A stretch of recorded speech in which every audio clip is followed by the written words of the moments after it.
महाराजांनी जेव्हा स्वप्न पाहिलं स्वराज्याचं तेव्हा market was not potential to create an empire. काही रिसोर्सेस जे लिमिटेड होते, मुठभर मावळे, एक छोटासा प्रदेश, इथून ती सुरुवात आहे. जे लीडर्स असतात त्या लीडर्सने जर बघायला गेलं तर जे काही निर्णय घ्यायचे असतात हे कशा पद्धतीने निर्णय घ्यायला पाहिजे. सगळ्यात उत्तम उदाहरण आहे ना महाराजांच्या डिसिजन मेकिंगचं. अनेक उदाहरण आहेत, पण त्यातलं एक म्हणजे अफझल खान. महाराजांचं जे मुख्य ऑफिसर्स आहेत त्यांच्या मनात पण चिंता होती की अफझल खानाला नमवणं कठीण आहे. तो काबूल कंधार पर्यंत तलवार चालवलेला योद्धा आहे. अफझल खान जिवंत जाणारच नव्हता मुळात. त्याला मारणं that was the final aim. ज्यावेळी आपल्या आयुष्यामध्ये किंवा ह्या बिझनेसच्या युगामध्ये बऱ्याच वेळेला असं होतं की एखादं अचानक काहीतरी संकट येतं, जसं कोरोनाचा जो एवढा मोठा फेज आला, बरोबर, आणि लोक तिथे घाबरतात आणि चुकीचे डिसिजन्स घ्यायला लागतात. राईट. मग हे शांत कसं राहायचं अशा परिस्थितीत. छत्रपती शिवाजी महाराजांचा विचार केला तर अफझल खान हे संकट होतच, पण आणखी सगळ्यात मोठं संकट काय होतं, पुरंदरचा तह. सगळ्यात पहिलं काम महाराजांनी काय केलं असेल,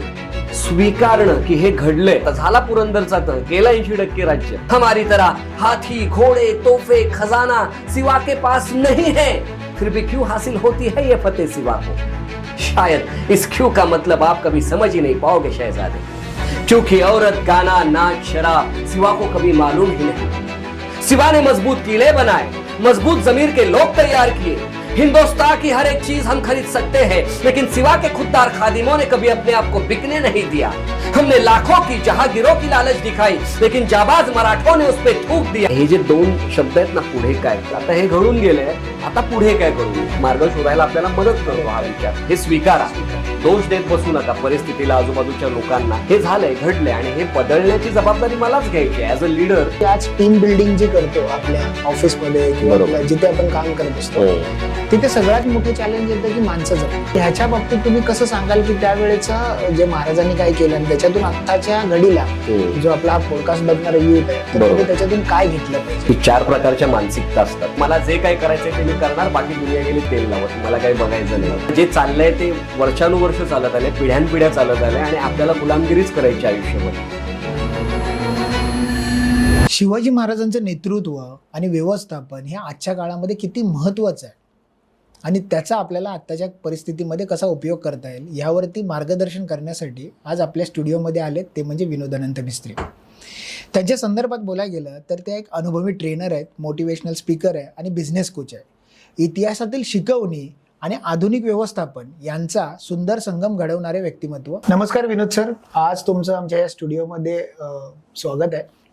विनोद सर, तुम्ही ज्या पद्धतीने तुमचं आता इंट्रोडक्शन मी सांगितलं त्या पद्धतीने शिवाजी महाराजांचा जो काही इतिहास आहे त्याच्यावरती खूप सारे इन्साइट्स तुमच्याकडून आतापर्यंत संपूर्ण महाराष्ट्राला तुम्ही दिले. बरोबर.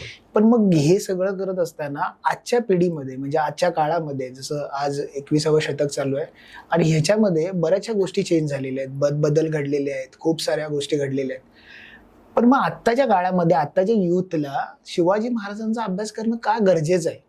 आणि त्यावेळेची परिस्थिती बऱ्याच वेळेला वेगळी होती, त्यावेळेचे प्रॉब्लेम्स वेगळे होते, त्याचे सॉल्युशन्स वेगळे होते, तरी पण त्यांचा सांगड ह्या वेळेला घालत असताना अशा काय गोष्टी आहेत त्याच्यावरती आज आपल्याला प्रकाश टाकायची गरज आहे, जेणेकरून आजच्या युथला शिवाजी महाराजांचा खरंच नेमका अभ्यास कशा संदर्भामध्ये करणं गरजेचं आहे, त्याच्याबद्दल काय सांगाल सर? सर्वप्रथम तर तुमचे आभार मानेन मी, या पॉडकास्टमध्ये तुम्ही मला इन्व्हाइट केलं आणि तुमच्या प्रेक्षकांशी संवाद साधण्याची मला संधी दिलीत. सगळ्यात महत्त्वाची गोष्ट म्हणजे छत्रपती शिवाजी महाराजांचा अभ्यास आता का, हा प्रश्न अनेक लोक विचारत असतात. दुर्दैवाने बरीच मराठी माणसं हे विचारतात की का आता महाराजांचा अभ्यास, म्हणजे इतिहासामध्ये का जायचं. तर मला नेहमीच वाटतं की छत्रपती शिवाजी महाराज हे त्रिकालबाधित प्रेरणा आहेत. म्हणजे त्यांच्यासारखी प्रेरणा यापूर्वी कधी झाली नाही, यानंतर कधी होणार नाही. इतके जबरदस्त व्यक्तिमत्व म्हणजे छत्रपती शिवाजी महाराज. मग त्यांचा अभ्यास आजही का केला पाहिजे याची काही उदाहरणं मी तुम्हाला देतो की असे अनेक लोक आहेत जे तत्कालीन लोक जे छत्रपती शिवाजी महाराजांबद्दल बरंच काही सांगून गेलेले आहेत. तर त्यामध्येच जसं तुम्ही ब्रिटिशर्स पाहिलेत तर महाराजांचे सगळ्यात मोठे जे शत्रू होते त्यांच्यापैकी एक म्हणजे इंग्रज. त्यांना माहित होतं की जर छत्रपती शिवाजी महाराज आणखी 10 वर्ष जगले असते तर त्यांना तेव्हाच देश सोडून जावं लागलं असतं. पुढचा इतिहास आपल्याला वाचायची गरजच नव्हती मुळात. तर या ब्रिटिश अधिकाऱ्यांपैकी एक म्हणजे लॉर्ड एल्फिस्टन्स मरण्यापूर्वी त्याच्या डायरीमध्ये काय लिहितोय, म्हणजे एक ब्रिटिश अधिकारी काय लिहितोय महाराजांच्या बाबतीत, खूप महत्वाची गोष्ट आहे. तर तो असं लिहितोय की आम्ही संपूर्ण जग जिंकलं तुम्हाला माहिती आहे की ब्रिटिशर्सने बराचसा भाग जिंकून घेतला. बरोबर. तो आम्ही संपूर्ण जग जिंकलं, पण भारत हा देश आम्ही जिंकलाच कसा याचा आजही आम्हाला आश्चर्य वाटतं. आणि त्यापुढे तो असं लिहितोय की जर शिवाजी महाराजांसारखा राजा आमच्या भूमीवर जन्माला आला असता तर आम्ही पृथ्वीवरच काय परग्रहावर राज्य केलं असतं. हे कोण म्हणतोय? एक ब्रिटिश अधिकारी. तर त्याच्यावरून तुम्ही अंदाज बांधू शकता की महाराजांचं काय वलय त्यावेळेला त्यांनी निर्माण केलं होतं.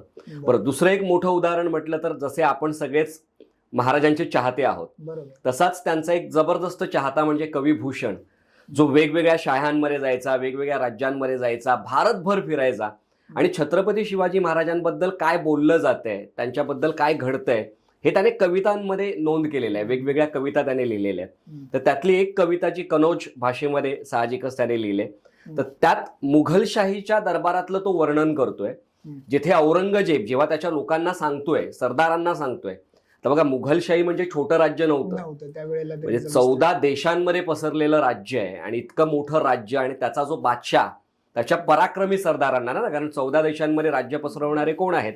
हे सगळे सरदार.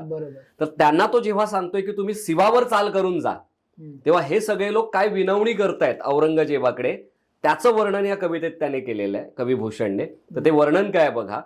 भूषण असाम रूम बलख बुखारे जय है, चीन सलहट तरी जलाधी जहाज पे, सब उमरावन की हट कुर्ताई देखो, कहे नौरंगजेब स्याही सिरताज पे, भीख मांगे खई है बिन मनसब रही है, पै ना जय हे हजरत महाबली शिवराज पै.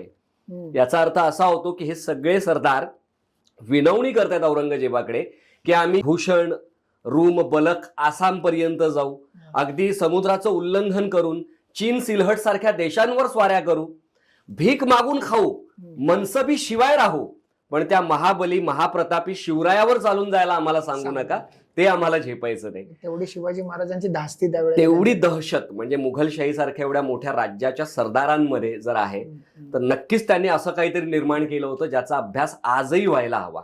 तर त्यासाठी मला असं वाटतं की आपण जर इतिहास विसरलो तर इतिहास घडवू शकत नाही. त्यामुळे महाराजांचा इतिहास ही आपल्यासाठी एवढी मोठी देणगी आहे की अजूनही पुढची कैक शतकं, कैक दशकं तो इतिहास लोकांच्या मनामध्ये प्रेरणा निर्माण करत राहणार आहे. म्हणून त्यांचा अभ्यास आजही करायला हवा असं मला वाटतं. म्हणजे बेसिकली बघायला गेलं तर प्रत्येक गोष्टीचे जे प्रिन्सिपल्स असतात ते तसेच असतात. बरोबर. परिस्थिती बदलते, प्रश्न बदलतात, त्याची उत्तरं बदलतात, पण जर प्रिन्सिपल कोर व्हॅल्यूज वरती जर काम केलं राईट तर त्या पद्धतीने आजही ते शिवाजी महाराजांचा प्रत्येक एकूण एक गोष्ट आजच्या घडीला. बरोबर.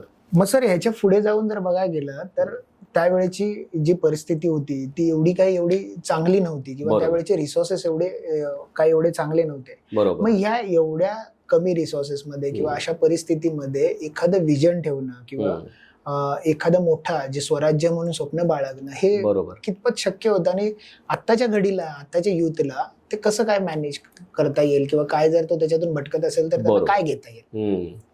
आपण नेहमीच म्हणतो की महाराजांनी शून्यातून शिवशाही निर्माण केली, राईट. ते अगदी शून्य नव्हतं म्हणा.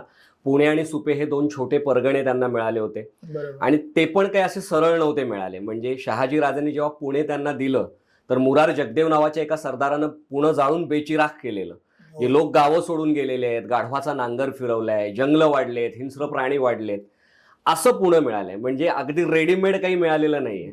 मग ते पुन्हा वसवण्यापासून ही सुरुवात आहे ना. बरोबर. लोकांना पुन्हा बोलवा, अभयाचं वचन द्या, त्यांना मदत करा, त्यांना पुन्हा त्या पुण्यामध्ये येऊन सेटल व्हायला मदत करा, त्यांच्या बेसिक नीड्सवर काम करा, अन्न, वस्त्र, निवारा, त्यांना प्रोटेक्शन, ह्या सगळ्या गोष्टींपासून ती सुरुवात आहे. म्हणजे आपण नेहमीच म्हणतो की यार मला करायचं खूप काही आहे, but market is not potential to do that ना. असं सिच्युएशन खराब आहे किंवा काय आहे. पण महाराजांनी जेव्हा स्वप्न पाहिलं स्वराज्याचं तेव्हा market was not potential to create an empire. म्हणजे एक साम्राज्य उभं करण्यासाठी बाजारपेठ काही तशी अनुकूल नव्हती. बरोबर. पण तरी सुद्धा महाराजांनी ती सुरुवात केली. बरं, मग हे पुणे आणि सुपे जे त्या पद्धतीने मिळाले त्याला वसवणं, तिथून ती सुरुवात आहे. त्यात मग काही मुठभर मावळे म्हणजे 12 मावळचे लोक एकत्र करायचे, त्यांच्यामध्ये स्वाभिमान निर्माण करायचा, स्वराज्याचं स्वप्न रुजवायचं.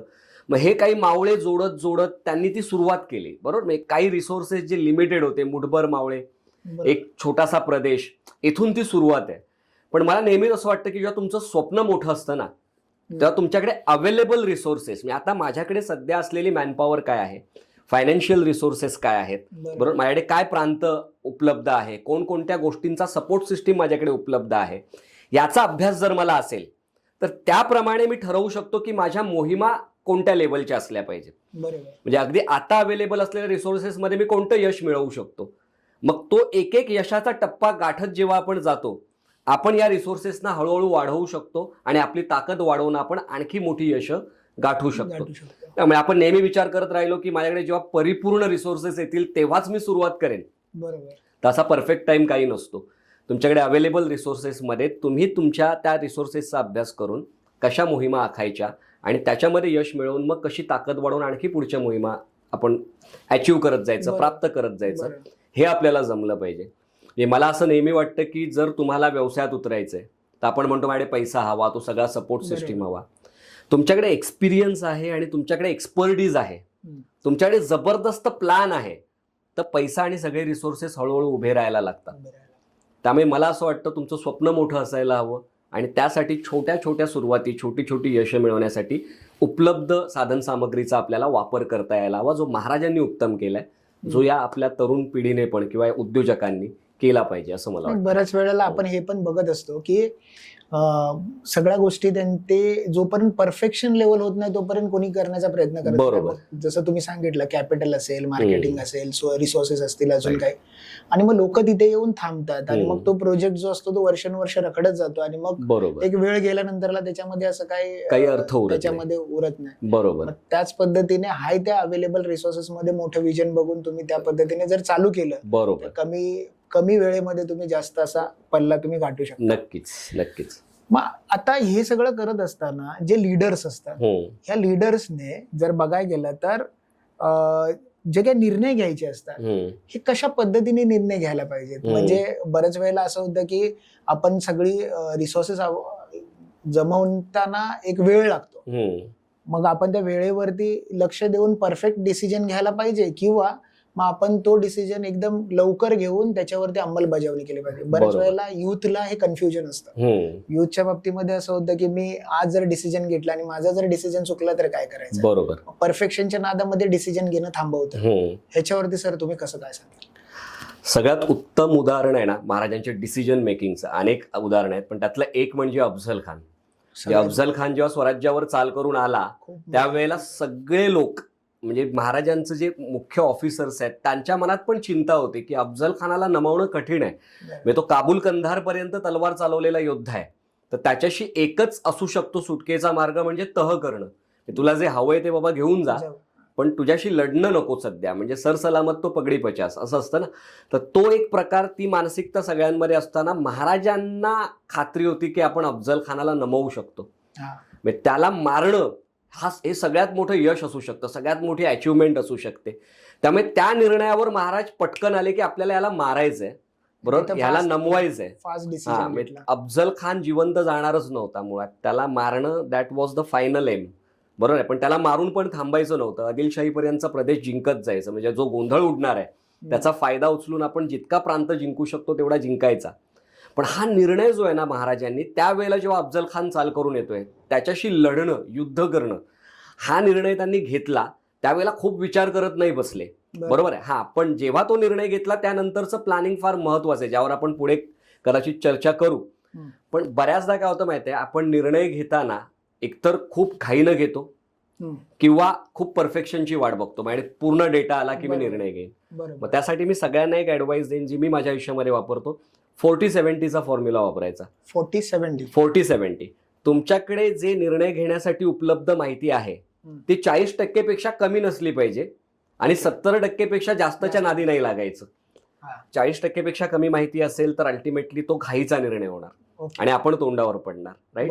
आणि 70%च्या वर आपण आणखी गोळा करत राहिलो तर ती वेळ निघून जाणार आणि वेळ फार महत्वाची असते. त्यामुळे जर तुम्हाला असं वाटतं ना माझ्याकडे 40 ते 70% तयारी आहे तर तुम्ही निर्णय घ्या.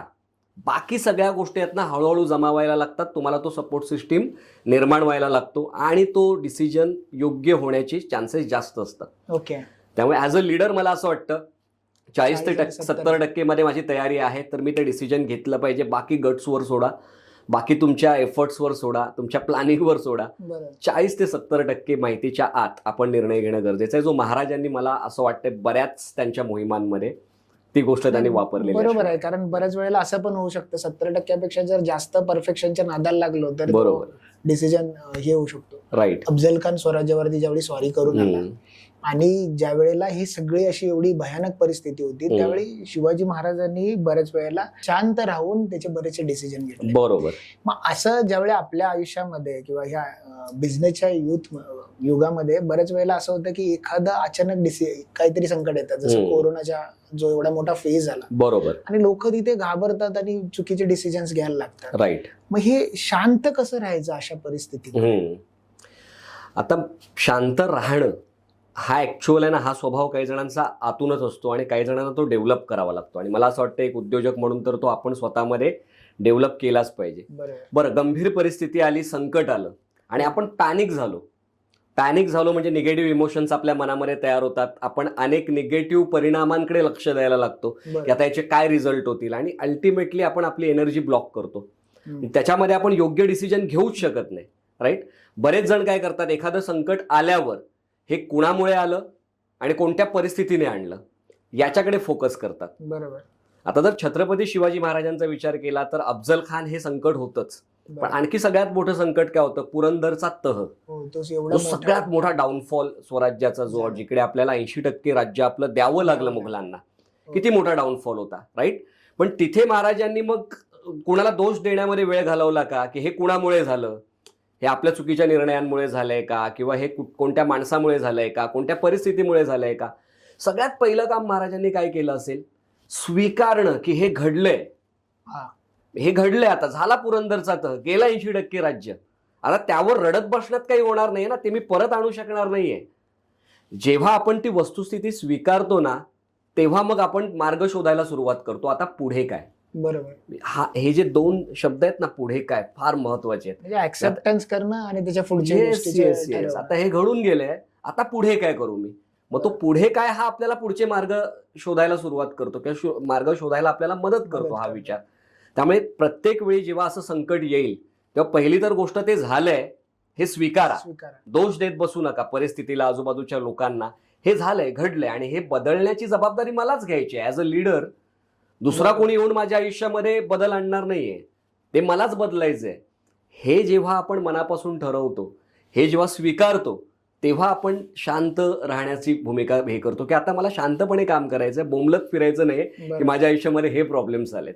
आता तुम्ही जसं सांगितलं पुरंदरचा तह ज्या पद्धतीने झाला होता त्यावेळेला मला वाटतं मिर्झा राजे जयसिंगांबरोबर तो तह झाला. बरोबर. आणि जवळपास 80% राज्य गेल्यानंतरला म्हणजे आज बऱ्याचशा कंपन्या आपण बघतो की सडनली डाऊनफॉल होतात, एखादा काहीतरी मार्केट निगेटिव्ह न्यूज आली किंवा आता जी वॉर सारख्या सिच्युएशन आलेल्या आहेत बरोबर त्याच्यामध्ये. आणि एवढं झाल्यानंतरलाही तुम्ही जर त्याच्यावरती शांत बसून जर आता हे झालं हे ऍक्सेप्ट करून पुढच्या पद्धतीने जर तुम्ही त्याच्यावर मार्ग काढला तर नक्कीच इतिहासातून या सगळ्या प्रसंगातून आपल्याला काहीतरी नक्कीच शिकायला मिळतं. सर आता हे बघत असताना शिवाजी महाराजांचे खूप सारे मावळे ज्या आजही प्रत्येकाच्या मनामध्ये जिवंत असतात. बरोबर. जसे मग तानाजी मालुसरे झाले, माजी प्रभू देशपांडे झाले, मुरारबाजी झाले, असे असंख्य असे मावळे. मग ह्या सगळ्या मावळ्यांना आज आपण स्वराज्याशी म्हणजे माझ्या मनात जे काही ध्येय आहे ते त्यांच्या मनापर्यंत बसवणं हे कसं त्यावेळी पॉसिबल झालं. कारण आज एक होतं की आज टीम बिल्डिंग जी करतो आपल्या ऑफिसमध्ये किंवा आपल्या जिथे आपण काम करत असतो तिथे सगळ्यात मोठं चॅलेंज येतं की माणसं जपणं. आणि आताच्या काळामध्ये माणसं जपणं कला खूप म्हणजे टफ होते. ह्याच्या बाबतीत तुम्ही कसं सांगाल की त्यावेळेचं जे महाराजांनी काय केलं आणि त्याच्यातून आत्ताच्या घडीला जो आपला हा पॉडकास्ट बघणारा युथ आहे तर त्यांनी त्याच्यातून काय घेतलं पाहिजे. बरोबर. ही 4 प्रकारच्या मानसिकता असतात. बरोबर. आपल्याला काही करायचंय आपल्या आयुष्यामध्ये तर धाडस हवं. मला इथे येऊन पॉडकास्टला बसायचंय तरी धाडस हवं. मला जर पनवेलवरून इथपर्यंत यायचं तरी धाडस. कोणतीही गोष्ट करायला छोटी मोठी आपल्याला धाडस लागतं. बरोबर आहे. आणि त्याचबरोबर दुसरी गोष्ट येते इतरांची पर्वा, इतरांची कदर. बरोबर. ज्या लोकांमध्ये धाडसही नाहीये आणि इतरांची कदरही नाहीये, ही एक टिपिकल मिडल क्लास मेंटॅलिटी की चलो बडे बडे देशों में छोटी छोटी बातें होती रहती है, एक्सेप्ट करा, हे असंच चाललंय, हे कधीच बदलणार नाही. म्हणजे ते जे समोर आजूबाजूला चाललंय ते असंच चालणार, ही भूमिका धरायची आणि आपण काहीच करायचं नाही, आपण करून काही बदलणार नाही, ही मानसिकता याला निरसपणा म्हणतात, हा. राईट. दुसरी एक असते मानसिकता ज्याला शरणागती म्हणतात, म्हणजे परवा खूप आहे, छत्रपती शिवाजी महाराज जन्माला आले पाहिजेत पण माझ्या नाही, शेजाऱ्याच्या घरी. माझ्या घरी आले तर मग ती मला पूर्ण आयुष्यभराची दगदग किंवा त्यांची पण ती धावपळ आयुष्यभर राहणार, ते नकोय. म्हणजे बदललं पाहिजे, सगळं झालं पाहिजे. याच्यावर ते चर्चा करतील, एखाद्या नाक्यावर उभं राहून तासन तास बोलतील, पण तू काहीतरी कर म्हटलं तर नाही, मला हे जमणार नाही. ह्याला आपण म्हणतो शरणागती. म्हणजे इथे इतरांची परवा खूप आहे पण धाडस नाही. तिसरी एक मानसिकता असते ज्याला आक्रमकता म्हणतात, ज्याच्यामध्ये धाडस प्रचंड आहे पण इतरांची पर्वा नाहीये. बरोबर. मग धाडस प्रचंड म्हणजे मला जे काही करायचंय ते मी करणार, बाकी दुनिया गेली तेल लावत, मला काही बघायचं नाही. आपल्याला जे हवं तेच करणारी अशी माणसं, मुजोर माणसं. मग ह्या लोकांना तोंडावर रिस्पेक्ट करतील ना पब्लिक, पण मागे त्यांना शिव्या घालणार. बरोबर. आणि चौथी मानसिकता असते धाडस असणं आणि त्याबरोबर इतरांची पर्वा करणं. हे महाराजांमध्ये प्रचंड होतं. म्हणजे जर तुम्ही पहिली जर निरसवाली कॅटेगरी बघितली तर ही सगळी प्रजा होती त्यावेळेची, ज्यांना जे चाललंय ते वर्षानुवर्ष चालत आले, पिढ्यानपिढ्या चालत आले आणि आपल्याला गुलामगिरीच करायची आयुष्यभर. निरस वागणूक. जी शरणागतीची वागणूक तुम्ही जर पाहिलीत, जिथे परवा खूप आहे पण धाडस नाही, हे त्यावेळेचे सरदार, वेगवेगळ्या शाळांमध्ये काम करणारे आपले हे असे सरदार ज्यांच्या पूर्वजांनी राज्य केलेली आहेत. त्यांना कळतंय आजूबाजूला चुकीचं चाललंय, वाईट चाललंय, परवा खूप आहे पण धाडस नाहीये की ते बदलू शकतात. तिसरी आक्रमक वागणूक म्हणजे हे मुघलांचं सैन्य, आदिलशहाचं सैन्य, जिथे जातील तिकडे धुमाकूळ घालतील, जाळपोळ करतील, लुटालूट करतील, स्त्रियांची अब्रू लुटतील, स्त्रियांना घेऊन जातील.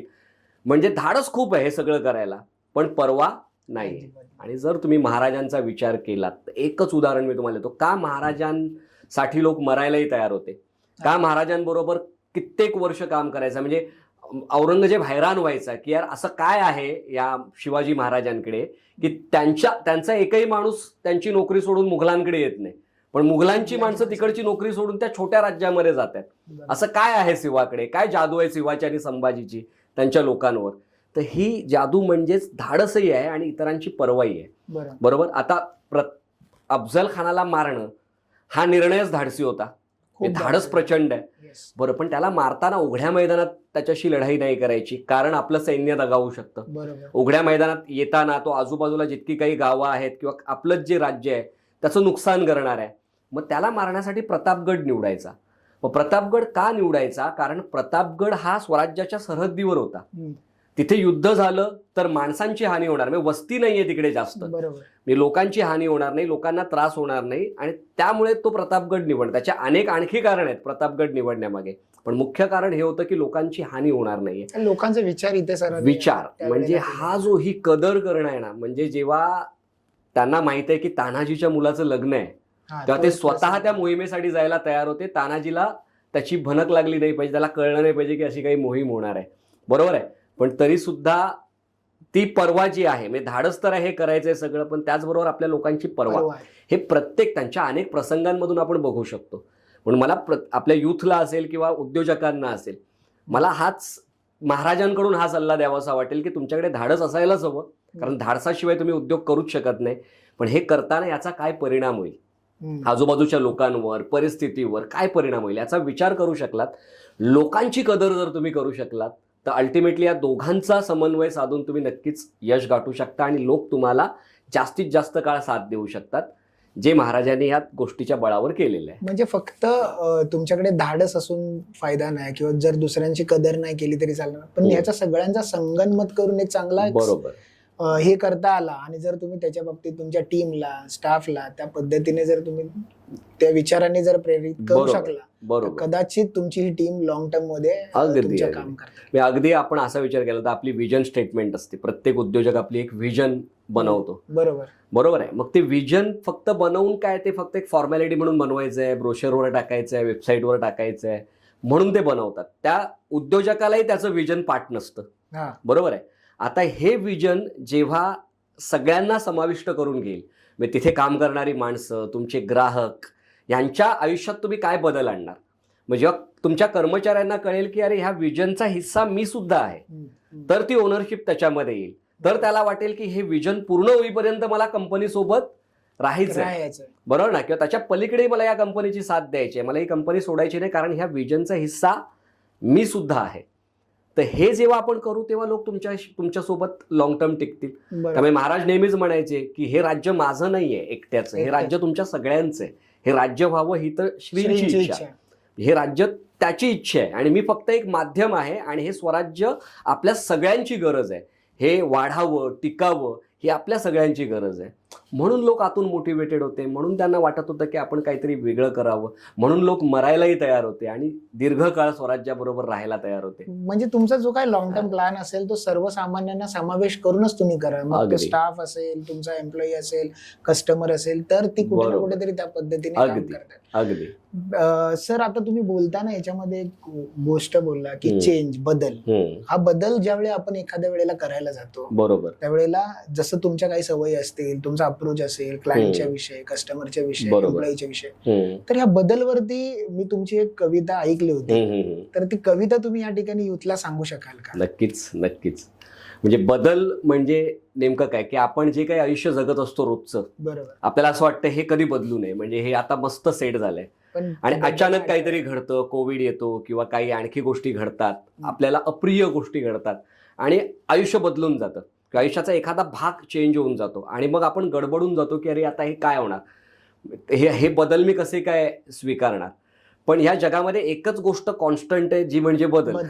ते तर होतच राहणार. तो बदल हा निसर्गाचा नियमच आहे आणि तो आपण एक्सेप्ट केला पाहिजे. मग बऱ्याचदा आहेत ना, हे बदल आपल्याला काहीतरी नवीन घडवण्याची प्रेरणा देतात. तर ही कविता अशीच आहे की जी आपल्याला नवीन काहीतरी घडवायचं आहे, ही ऊर्जा देणारी. म्हणजे तुमच्या आयुष्यात कधी असा बदल आला, नकारात्मक बदल, अप्रिय बदल जो तुम्हाला वाटतोय, तर ती घडवणारी ही कविता आहे. तर ती कविता अशी आहे, मी असा एक कल्पना केली की तुम्ही एखाद्या बेटावर फसलाय, अनोळखी बेटावर. ओके. तर आता तुम्हाला तिथून परत रिटर्न येण्याचा मार्ग नाही. तुमचं जे सेटल्ड कुठेतरी होतं आयुष्य दुसऱ्या कुठल्या तरी बेटावर, ते निघून गेलंय. तर इथेच तुम्हाला काहीतरी इथेच राहायचं मार्ग आहे. तर मग त्यावर कसं असायला पाहिजे, आपला अप्रोच, आपला ॲटिट्यूड कसा असला पाहिजे, त्यावर ही कविता आहे की कोण्या एका अनोळखी बेटावर जेव्हा फसलो मी, कोण्या एका अनोळखी बेटावर जेव्हा फसलो मी, सुटल्या किनाऱ्याचा विचार येता मनोमन हसलो मी. आठवणीही तयार नव्हत्या जुन्या ठिकाणी परत फिरण्या, आठवणीही तयार नव्हत्या जुन्या ठिकाणी परत फिरण्या, इतके विटले होते मन स्थिरतेच्या रटाळ जिण्या. सगळं मिळालं याचं समाधान भयंकर असतं कळलं मला, सगळं मिळालं याचं समाधान भयंकर असतं कळलं मला, आभार मानले देवाचे त्याने नवा किनारा दिला. पुन्हा नव्याने सुरुवात, वा रोम रोम थरारले, पुन्हा नव्याने सुरुवात, वा रोम रोम थरारले, नवनिर्मितीच्या विचारापुढे स्थिरतेचे विचार हरले. कमावलेले सगळे सुटले जरी जुन्या किनाऱ्यावर, कमावलेले सगळे सुटले जरी जुन्या किनाऱ्यावर, एकच गोष्ट सोबत होती हिम्मत मोठी आभाळभर.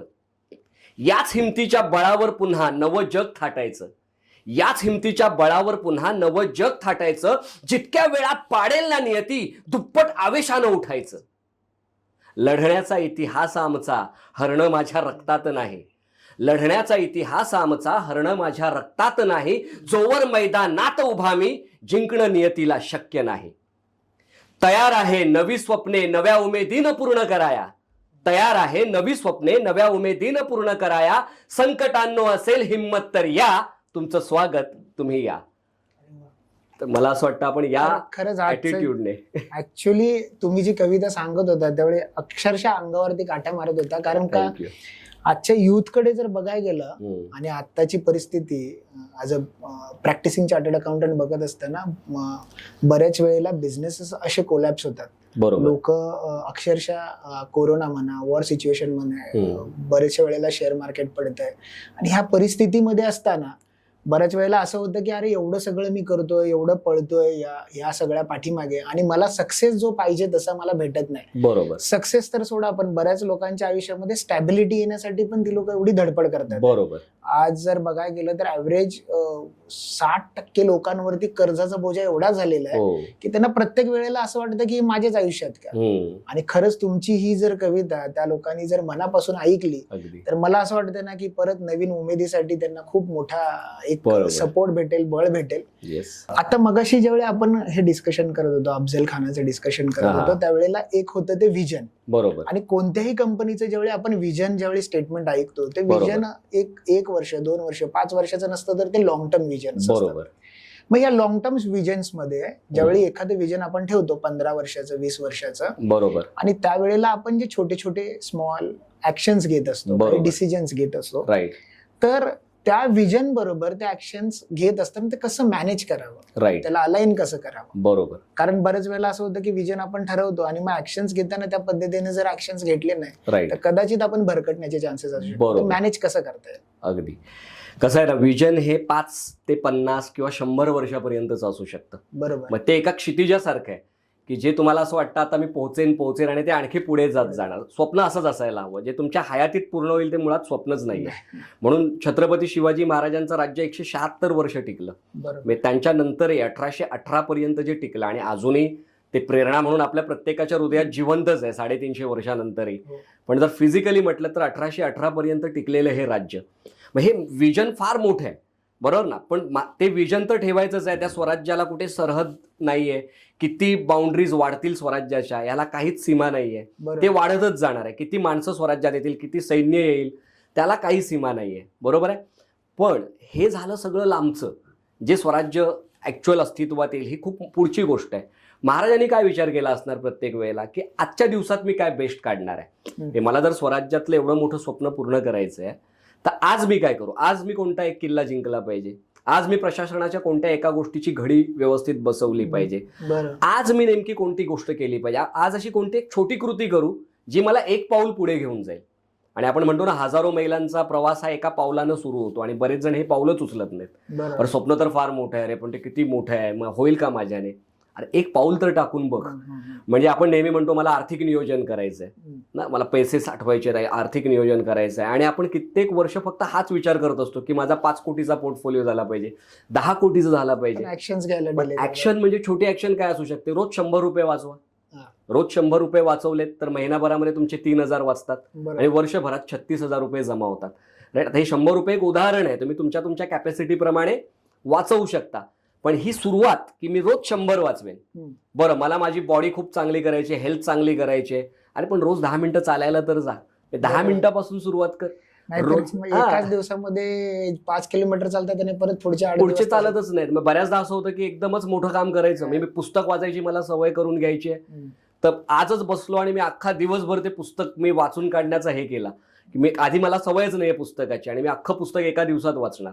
मग ते कदाचित तो एका दिवसात वाचेल पण, आणि मग पुढचे 4 महिने एकही पुस्तक वाचणार नाही. असं नको व्हायला. त्यापेक्षा मी रोज 2 पानं वाचेन. कन्सिस्टन्सी. मी रोज 10 मिनिटं चालायला जाईन. मी रोज 10 सूर्यनमस्कार मारेन. 5 पासून सुरुवात करेन, 10 पर्यंत करेन. मेडिटेशन मी 5 मिनिटं सुरू करेन. जे तुमच्या शक्य आहे, जे तुम्हाला ज्याने तुम्हाला ज्यासाठी तुमचा ब्रेन आडवा येणार नाही, सबकॉन्शियस आडवा येणार नाही, अशा छोट्या छोट्या कृती, छोटी छोटी पावलं तुम्हाला मोठ्या रिझल्ट पर्यंत घेऊन जाऊ शकतात. पण लक्षात ठेवायचं की ही पावलं तुमच्या विजन पर्यंत नेणारी असली पाहिजेत. विजनला धरून असली पाहिजेत. मग रोज मी काय असं एक छोटं काम करू जे मी काल जो होतो ना त्यापेक्षा आज मला एक पाऊल पुढे घेऊन जाईल. हा विचार जो महाराजांनी केला तो मला असं वाटतं आपल्या प्रत्येकाने करायला हवा. त्यामुळे ऍक्शन्स महत्वाचे आहेत. विजन तर हवंच, त्याला धरून रोज मी काय करतोय हे फार महत्वाचं आहे आणि हा महत्वाचा प्रश्न आहे. म्हणजे जर बघायला गेलं तर महाराजांनी या छोट्या छोट्या गोष्टींवरती काम करत नेलं, त्याच्यामुळे एवढं मोठं जे स्वराज्य आहे, जे आपल्याला आतापर्यंत प्रेरणा देत आलंय, त्याच्यावरती काम करता आलं. सर, याच्यामध्ये पण एक जापनीज टेक्निक आहे जसं कायझेन म्हणून आहे. त्या कायझेन मध्ये आज जपानने ज्या पद्धतीने त्याचा वापर केला, कायझेन म्हणजेच कंटिन्युअस इम्प्रुव्हमेंट, बरोबर, त्या पद्धतीने आज जपान एवढ्या वरती आलं. तसंच ह्या ऍक्शन्स घेणं गरजेचं आहे. बरोबर आहे. सर, हे सगळं करत असताना एक लीडर असतो आणि हा लीडर आपल्या ह्या सगळ्यांना सांगत असतो, समजवत असतो आणि त्यांना लीड करत असतो. बरोबर. मग ह्या लीडरला प्रत्येक वेळेला आत्ताची काय परिस्थिती आहे किंवा आपण कसं राहिलं पाहिजे, वस्तुस्थितीचं भान असणं हे कितपत आवश्यक आहे. राईट. नाहीतर बऱ्याच वेळेला असं होतं, जसं मगाशी तुम्ही ती 4 व्यक्तिमत्व सांगितली, त्याच्यामध्ये एक असा व्यक्तिमत्व आहे की तो इतरांची पर्वाच करत नाही किंवा वस्तुस्थितीचं भानच नाही आणि तो डायरेक्टली हे करत असतो. राईट. बिझनेसमध्ये पण असंच असतं की बऱ्याच वेळेला बाकीच्या गोष्टींचा आपण आढावा घेत नाही. म्हणजे आपल्याकडे फायनान्स किती आहे किंवा काही किती आहे आणि हे डिसिजन्स घेत असतात फटाफट. त्याच्यामुळे भविष्यामध्ये ते चुकण्याचे चान्सेस असतात. अगदी. मग अशा वेळेला लीडरला वस्तुस्थितीचं भान असायला हवं का, आणि असावं तर ते कसं? अगदी गरजेचं आहे की वस्तुस्थितीचं भान असणं. म्हणजे श्रीकृष्णाला अर्जुनाला भगवद्गीता सांगण्याची गरज का पडली? कारण तो म्हणत होता समोर माझे सगळे भावके आहे, भाऊबंधक आहेत आणि त्यांच्याशी मी कसं लढणार, मी त्यांच्या विरुद्ध शस्त्र कसं उचलणार.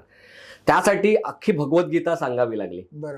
बरोबर. आता हे 18व्या अध्यायापर्यंत पोहोचून तिथे पण मग अर्जुन म्हणतोय मी का लढू. तेव्हा कृष्णाने त्यातला जो एक श्लोक आहे ना, अत्यंत महत्वाचा श्लोक आहे. मला वाटतं प्रत्येकाने आपल्या आयुष्यामध्ये हा एक श्लोक जरी फॉलो केला तरी सुद्धा ते यशस्वी होऊ शकतात. तर अर्जुन काय सांगतोय, आपला श्रीकृष्ण काय सांगतोय अर्जुनाला, की जर तुला तुझ्या आयुष्यामध्ये यशस्वी व्हायचंय किंवा तुला हे युद्ध जिंकायचंय तर तुला 5 गोष्टींवर काम केलं पाहिजे. त्या 5 गोष्टी काय आहेत तर तो असं म्हणतोय, अधिष्ठानम च तथा कर्ता, कर्णम च पृथक विधम, विविधाश्च पृथक चेष्टा, दैवम चैवत्र पंचमम. तो म्हणजे तुला 5 गोष्टींवर काम करावं लागेल. सगळ्यात त्यातली पहिली गोष्ट आहे ते अधिष्ठान. अधिष्ठान म्हणजे जो तुमचा प्रश्न आहे, वस्तुस्थिती, मी सध्या कुठे उभा आहे, सध्या माझ्याकडे काय आहे आणि कोणत्या गोष्टींची माझ्याकडे कमतरता आहे याचा शोध लावणं, याला म्हणतात अधिष्ठान. मग अधिष्ठानम च तथा कर्ता, कर्ता म्हणजे कोण, ऍक्शन ओरिएंटेड ऍटिट्यूड. म्हणजे माझ्यामध्ये मला जे काही करायचंय माझ्या आयुष्यामध्ये ते स्वतःला करायचंय. सपोर्ट सिस्टीम येईल, सगळं येईल, पण पुढाकार तर मलाच घ्यायचा आहे ती गोष्ट करायला. त्यामुळे समोर जे येईल ते काम करण्याची तयारी ठेवणं, ती जबाबदारी घेणं, ओनरशिप घेणं त्या गोष्टीची करता. कर्णमच पृथक विधम, करण म्हणजे रिसोर्सेस, ज्याबद्दल आपण चर्चा केली की आता मला माझ्या स्वप्नापर्यंत पोहोचायला कोणत्या रिसोर्सेसची गरज आहे, मला किती फायनान्शियल रिसोर्स लागणार आहे, कोणती मशिनरी लागेल, कोणते ॲप्स लागतील, सॉफ्टवेअर लागतील, मॅनपॉवर किती लागेल किंवा इतर सगळ्या गोष्टी, सपोर्ट सिस्टीम काय लागेल. बरोबर. कर्णमच पृथक विधम. आणि मग विविधाश्च पृथक चेष्टा. विविधाश्च पृथक चेष्टा म्हणजे सतत प्रयत्न करत राहणं. प्लॅन ए वर्क करत नाही तर तुमच्याकडे बी असायला हवा, सी असायला हवा, डी असायला हवा. पण मला जे साध्य करायचंय, कदाचित मार्ग बदलेल पण माझं विजन बदलणार नाहीये. मी वेगवेगळ्या प्लॅनिंगवर काम करून सतत प्रयत्न करून ते करणार. विविधाश्च पृथक चेष्टा. मग तुम्ही अधिष्ठान शोधलं, तुम्ही जबाबदारी घेऊन काम करायला तयार आहात, सगळे रिसोर्सेस तुम्ही गोळा केलेत आणि हार मानत नाही आहात, तुम्ही सतत वेगवेगळ्या प्रयत्नातून ती गोष्ट साध्य करताय. हे जर होत असेल तर 5वी गोष्ट तुम्हाला साथ देते, ज्याला म्हणतात दैवम चैवत्र पंचमम. दैव, नशीब. आणि आपण बऱ्याचदा असं म्हणतोय माझ्या नशिबातच नाही, पण नशिबात नाही म्हणण्याआधी या 4 गोष्टींवर तुम्ही काम केलंय का. तर महाराजांचा जर तुम्ही विचार केला तर ह्या 4 गोष्टींवर त्यांनी पहिल्या म्हणजे डे 1 पासून काम केलेलं आहे. जेव्हा पुण्यामध्ये आले तेव्हा ते कदाचित एखादी सभा भरवू शकले असते एका मैदानामध्ये, राईट. तुम्ही सगळे या, एका मैदानामध्ये जमा व्हा, व्हिजनवर मस्त जिजाऊंच्या त्या वक्तृत्वाने मस्त एखादं व्हिजन कसं असलं पाहिजे, स्वराज्य आपल्याला उभं करायचंय, यावर मस्त भाषण झालं असतं, लोक प्रेरित झाले असते तात्पुरते आणि लोक घरी गेले असते. घरात बायकोने विचारलं असतं त्या मावळ्यांना की अरे काय एवढे का खुश आहात, तर नाही मला माझं स्वराज्य, माझं राज्य उभं करायचंय. तर त्यांची बायको त्यांना काय म्हणाली असती की 2 दिवस झाले मुलांना खायला मिळालेलं नाहीये, त्या बघा भिंती तुटल्या आहेत, छप्पर तुटलेलं आहे, अंगावर घालायला कपडे नाहीत, अरे त्याची सोय करा आणि मग स्वराज्याचं बघा. बरोबर. महाराजांनी मग काय केलं, डायरेक्ट तसं भाषण नाही ना दिलं, त्यांनी पहिलं तर अभ्यास केला की तिकडच्या लोकांचे पेन एरियाज काय आहेत, बरोबर आहे, ते लिहून काढ, त्यांची नीड काय आहे, त्यांची गरज काय आहे, आणि मग त्या गरजांना पुरवणारं यंत्रणा ही स्वराज्य आहे. म्हणजे भविष्यामध्ये हळूहळू जी वाढणार आहे, लोकांना जे मिळत नाही ते आपण त्यांना देणं, राईट, हे स्वराज्य आहे. ज्यापासून ते वंचित आहेत इतकी वर्ष, त्या गोष्टी त्यांना पुरवणं, त्यांना त्यांच्या क्षमता वापरून त्यांच्यातलं उत्कृष्ट बाहेर काढून प्रगती साधण्यासाठी मदत करणं, हे स्वराज्य आहे. पण वस्तुस्थितीचं भान ठेवूनच महाराजांनी ते केलं. म्हणजे लीडरला वस्तुस्थितीचा असायलाच हवं. ॲज अ लीडर आपण ती वस्तुस्थिती शोधली पाहिजे प्रत्येक वेळेला. मी सध्या कुठे उभा आहे, माझ्या काय स्ट्रेंथ्स आहेत, माझ्या काय विकनेसेस आहेत, याचा अभ्यास असणं हे लीडरसाठी फारच गरजेचं आहे. मग सर आता ह्या सगळ्या प्लॅनिंगमध्ये जेवढे आपण एखाद्या कुठल्याही मोहिमेची असेल किंवा एखाद्या बिझनेसची असेल, कुठलाही प्लॅनिंग असतात, बरोबर, मग तुमच्या मते तुम्ही प्लॅनिंगला जास्त महत्व देताय का एक्झिक्युशनला? जसं प्लॅनिंग इम्पॉर्टंट आहे का एक्झिक्युशन स्ट्रॉंग असणं गरजेचं आहे? बरोबर. कारण बरेच वेळेला लोक प्लॅनिंग वरती कमी भर देतात, मग एक्झिक्युशन वरती जास्त देतात, प्लॅनिंग जास्त करतात, एक्झिक्युशन करत नाही. ते कसं काय सांगाल त्याच्या बाबतीत? गोष्टी दोन्ही महत्वाच्या आहेत. प्लॅन एकतर तुम्हाला खूप विचारपूर्वक करावा लागतो, खूप पेशंटली करावा लागतो, सगळ्या डेटाचा अभ्यास करून तुम्हाला करावा. अगेन बोलो 40 to 70 जरी असेल त्याचा अभ्यास करून तुम्हाला प्लॅनिंग करावं लागतं.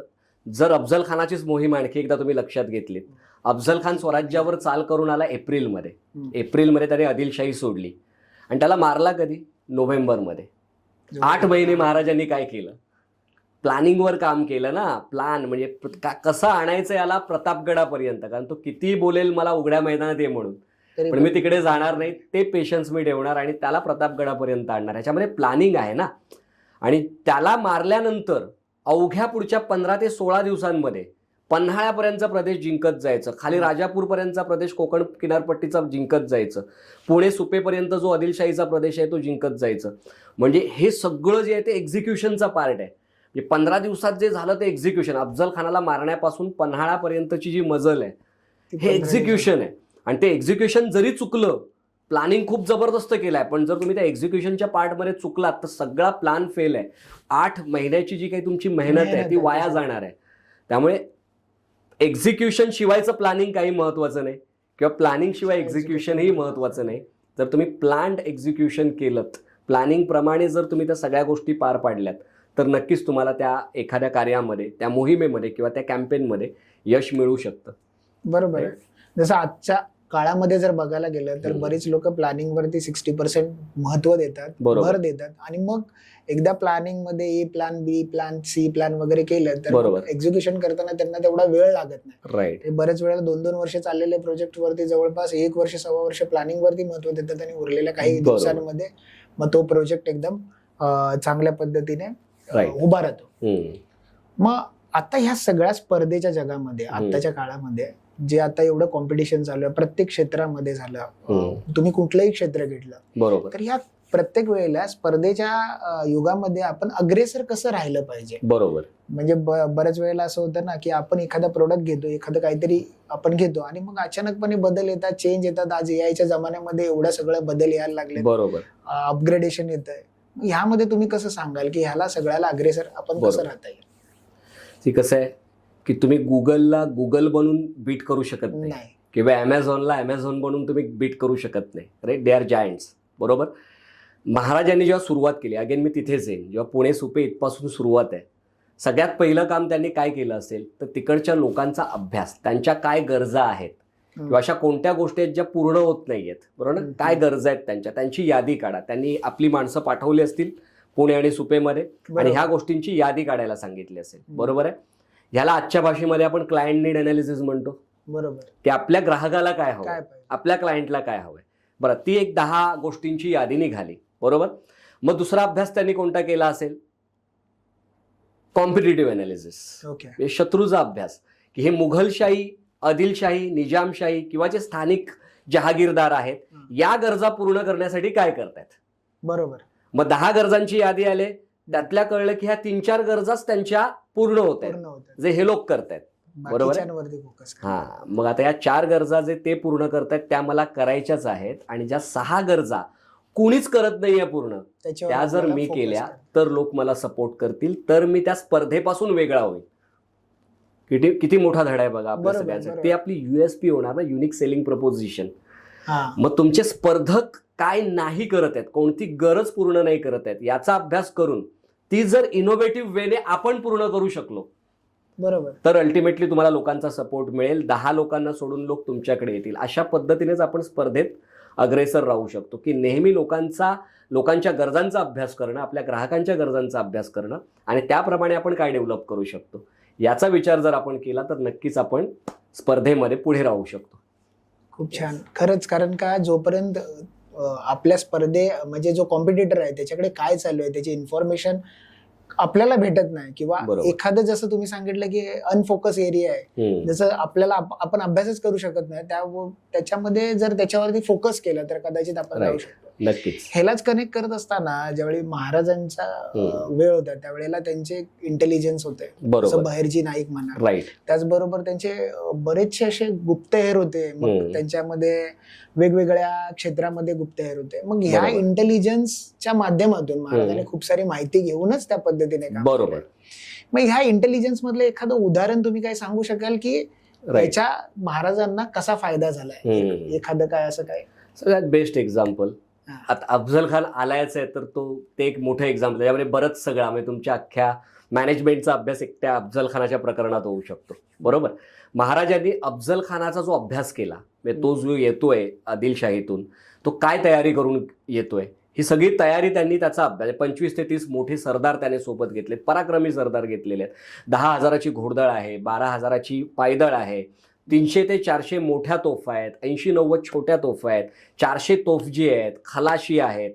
बरं, येता येता तो संगमेश्वरच्या तिमाजी हिमाळकराला जहागिरीची लाच दाखवून त्याच्याकडून त्याने 300 होड्या बनवून घेतल्या आहेत.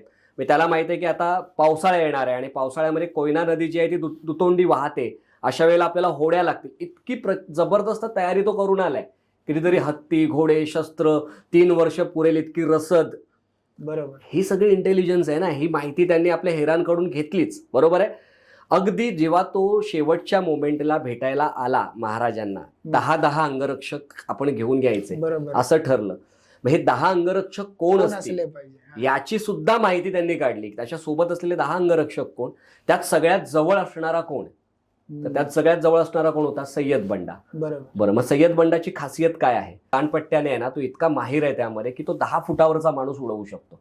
बरोबर. मग सय्यद बंडा जर दानपट्ट्याने 10 फुटावरचा माणूस उडवू शकतो, तर आपल्याला पण त्याच्या इतकाच सक्षम माणूस आपल्या सोबत पाहिजे. आणि तो कोण? तर जीवा महाले. कारण जीवा महाले दानपट्ट्याने 15 फुटावरचा माणूस उडवू शकतात. आणि ती निवड किती योग्य आहे बघा, की जेव्हा ती घटना घडली, अफजल खानाला मारलं, तेव्हा सय्यद बंडाने जो हल्ला केला त्यामध्ये महाराज दगावू शकले असते, पण जीवा महालेने ऐन वेळेला त्याचा हात तलवारी सकट उखडून त्याला मात दिली. इंटेलिजन्स होतं, पण त्याचा योग्य वापर करून ते एक्झिक्यूट करणं ते खूप इम्पॉर्टंट, हे खूप महत्वाचं आहे. कारण आज आपल्याला इन्फॉर्मेशन खूप मिळते, बरोबर ना. म्हणजे आज दररोज 2.5 क्विंटिलियन एवढी इन्फॉर्मेशन रोज नवीन निर्माण होते. पण एवढी इन्फॉर्मेशन मला हवी आहे का? मी फेसबुक उघडला तर इन्फॉर्मेशन आहे, मी व्हॉट्सअप उघडला तर इन्फॉर्मेशन आहे, मी रील्स बघतोय इन्फॉर्मेशन आहे. नुसतीच माहिती मिळाली म्हणून तुम्ही हुशार होत नाही. माहितीला गाळून त्यातलं ज्ञान मी नेमकं कोणतं मिळवू. म्हणजे सिलेक्टिव्ह नॉलेजची गरज आहे तुम्हाला आता. भरपूर नॉलेज असतं, अख्ख्या जगाचं ज्ञान असण्याची गरज नाही. सिलेक्टिव्ह नॉलेज, माझ्या विजनला धरून मला काय हवंय, माझी स्वप्न धरून मला कोणतं ज्ञान हवंय. आणि ते नुसतं ज्ञान घेऊन फायदा नाही, त्याला जर तुम्ही वापरलं तर त्याचं शहाणपण होतं. बरोबर आहे. जे महाराजांनी प्रत्येक वेळेला फक्त ज्ञान मिळवलं नाही, आपल्या शत्रूचं, भौगोलिक परिस्थितीचं, राईट, त्याचा वापर करून त्यांनी ते शहाणपणामध्ये रूपांतरित केलं, म्हणून ते यश गाठू शकले. मला तेच आत्ताचा जो आलेला रिसेंटली जो राजा शिवाजी चित्रपट आहे त्याच्यामध्ये ते दाखवलंय. आणि ते ज्यावेळी बघत असतो त्यावेळेला खरंच ते समजतं की किती प्लॅनिंगने त्या सगळ्या गोष्टी आणल्यात. बरोबर. म्हणजे ह्याच्यासाठी त्या शत्रूच्या गोटातल्या सगळ्याची सगळी इन्फॉर्मेशन असणं, आणि त्याच्यानंतर आपलं प्लॅनिंग बनवणं, त्याला एक्झिक्युशन पर्यंत नेणं, तो सगळं करणं. त्याच्यामुळे आज आता एवढ्या 350 वर्षानंतरला पण त्यांची जी प्रेरणा आहे अगदी अबाधित राहिलेली आहे. या सगळ्यांमध्ये एक टायमिंग एक फॅक्टर असतो, बरोबर आहे.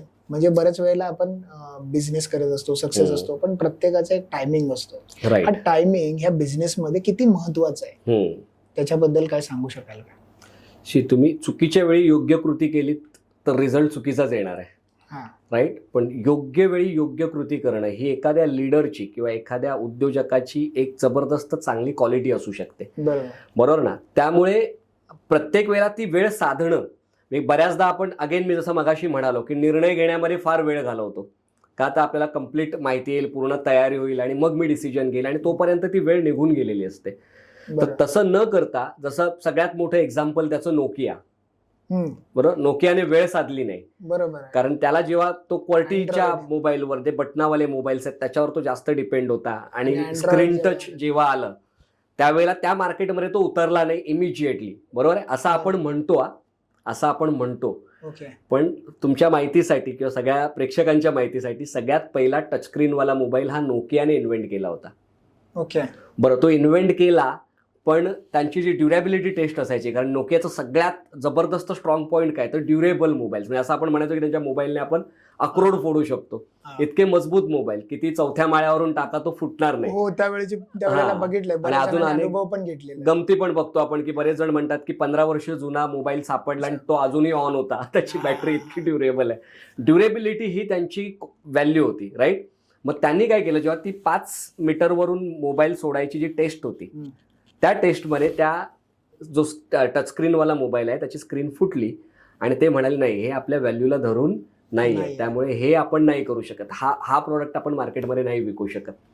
आणि मग अल्टिमेटली ऍपल आणि मग हळूहळू सॅमसंग या सगळ्यांनी ते टेक ओव्हर केलं मार्केट. आणि ह्यांना जेव्हा वाटलं आता उतरावं तेव्हा वेळ निघून गेली होती. म्हणजे योग्य वेळी योग्य गोष्ट करणं ही फार महत्वाचं आहे. यापेक्षा मोठं एक्झाम्पल काय असू शकतं.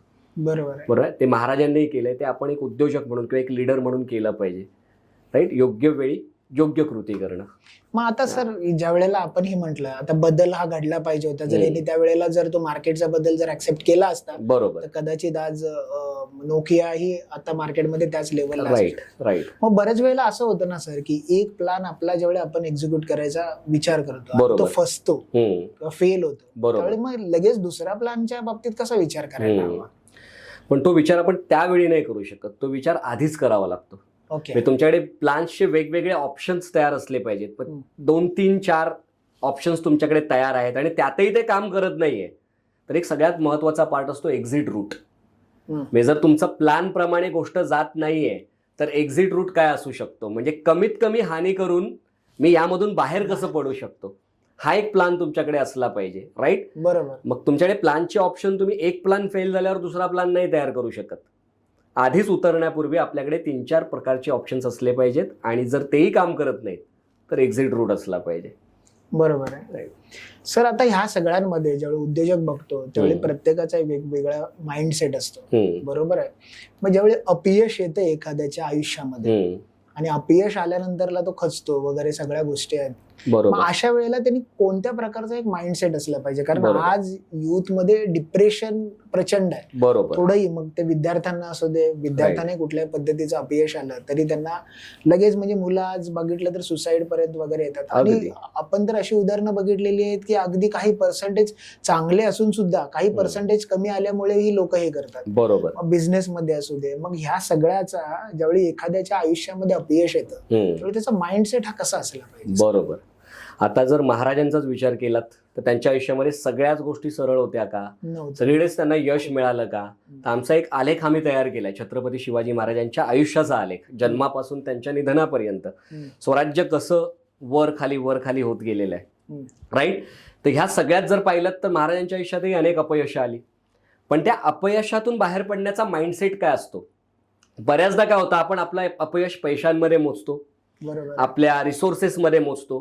म्हणजे माझं हे ऑफिस बंद पडलं, माझा हा व्यवसाय बंद पडला, माझं एवढे पैशांचं मला नुकसान झालं. तुमचं जर विजन मोठं आहे ना तर पैसा परत येणार आहे. म्हणजे पैसा येणार जाणार. जर तुम्हाला 4 वर्ष सलग प्रॉफिट होते तर एखाद वर्ष लॉस पण होणार आहे आणि हे तुम्हाला धरून चालावंच लागतं. पण मग जरी तो लॉस झाला तरी त्यातून बाहेर पडण्याचा माइंडसेट म्हणजे माझं विजन तर अजून पूर्ण झालेलं नाहीये ना. तिथपर्यंत मला पोहोचायचं आहे. तर एक सगळ्यात मोठं एक्झाम्पल तुम्हाला द्यायचं झालं तर सह्याद्री फार्म्सचे विलास शिंदे सर. हो ऐकलंय. सह्याद्री फार्म्स म्हणजे आत्ताच्या घडीला झालेलं एवढं नाशिक मधल्या एका मोठा विस्तार. नाशिक मधल्या एका गरीब शेतकऱ्याचा मुलगा जो 1995ला एमटेक झाला ऍग्रिकल्चर मधून. आता एमटेक ऍग्रिकल्चर म्हणजे घरातल्यांना काय वाटेल कुठल्याच शेतकऱ्याला वाटत नाही माझा मुलगा शेतकरी व्हावा. बरोबर ना. ते काय म्हणतील की आता तू एखाद्या मोठ्या कंपनीमध्ये जॉब करायला हे करायचं नाही काय. मग तू आपल्या घराचं तरी भलं करशील. मोठ्या पगाराच्या नोकऱ्या तुला मिळत जातील पुढे आणि तू आपलं घर तरी घराचा उद्धार होईल. पण त्यांना असं वाटलं नाही. बोललो मी लहानपणापासून शेतकऱ्यांना बघत आलोय आणि मी त्यांच्या समस्या बघत आलोय. मला ना शेती सस्टेनेबल आणि प्रॉफिटेबल बनवायची आहे. जे नाहीये ना म्हणजे शेती सस्टेनेबल दिसत नाहीये प्रॉफिटेबल ते मला करायचं हे विजन घेऊन ते निघाले. मग त्यांना वाटलं मी आता एवढं आता एज्युकेशन घेतलंय आणि मला शेतकरी बॅकग्राऊंड पण आहे तर आपण नक्कीच सक्सेस मिळवू. मग त्यांनी पहिल्यांदा मका आणि कलिंगडाची शेती याचा व्यवसाय सुरू केला. पण अनेक गोष्टी घडतात त्यामुळे त्यांना त्याच्यात नुकसान झालं. जेवढं वाटतं तेवढं सोपं होत नाही. मग ते नुकसान झालं आणि मग त्यांना म्हणाले असतील लोक आता बस झालं आता तरी नोकरी कर. आता कळलं ना शेती सोपं नाहीये. पण ते म्हणाले नाही माझं स्वप्न कुठे पूर्ण झालंय. शेती सस्टेनेबल आणि प्रॉफिटेबल झाले कुठे. राईट. मग त्याच्यानंतर पुढे त्यांनी डेअरीचा व्यवसाय सुरू केला. तो काही दिवस खूप चांगला चालला पण त्यानंतर पुन्हा त्यामध्ये नुकसान आणि 75 लाखाचं कर्ज झालं. हे 2000च्या आसपासची गोष्ट मी सांगतोय. बरं आता 75 लाखांचं कर्ज म्हणजे घरातले म्हणाले असतील की आता बस झालं आता तू नोकरी कर. तुझ्या आयुष्याचा एकच हेतू असू शकतो हे कर्ज फेडणं. बरोबर. पण ते म्हणाले नाही अजून शेती सस्टेनेबल प्रॉफिटेबल झालंय कुठे. मग नाशिक मधला सगळ्यात पॉवरफुल बिझनेस काय असू शकतो तर द्राक्ष. म्हणजे तिकडचं जे मेन पीक आहे तर आपण द्राक्षांचा एक्सपोर्ट केला तर प्रचंड पैसा आपण शेतकऱ्यांना मिळवून देऊ शकतो. हा त्यांनी विचार केला. त्यामध्ये उतरले.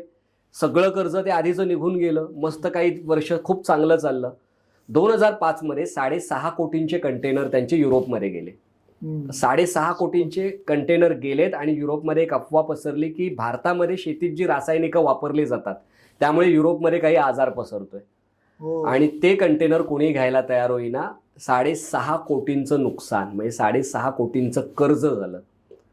आता इथे तर सगळंच संपलं ना. लोकांनी आपण कमबॅक काय कमबॅक करणार यामधून.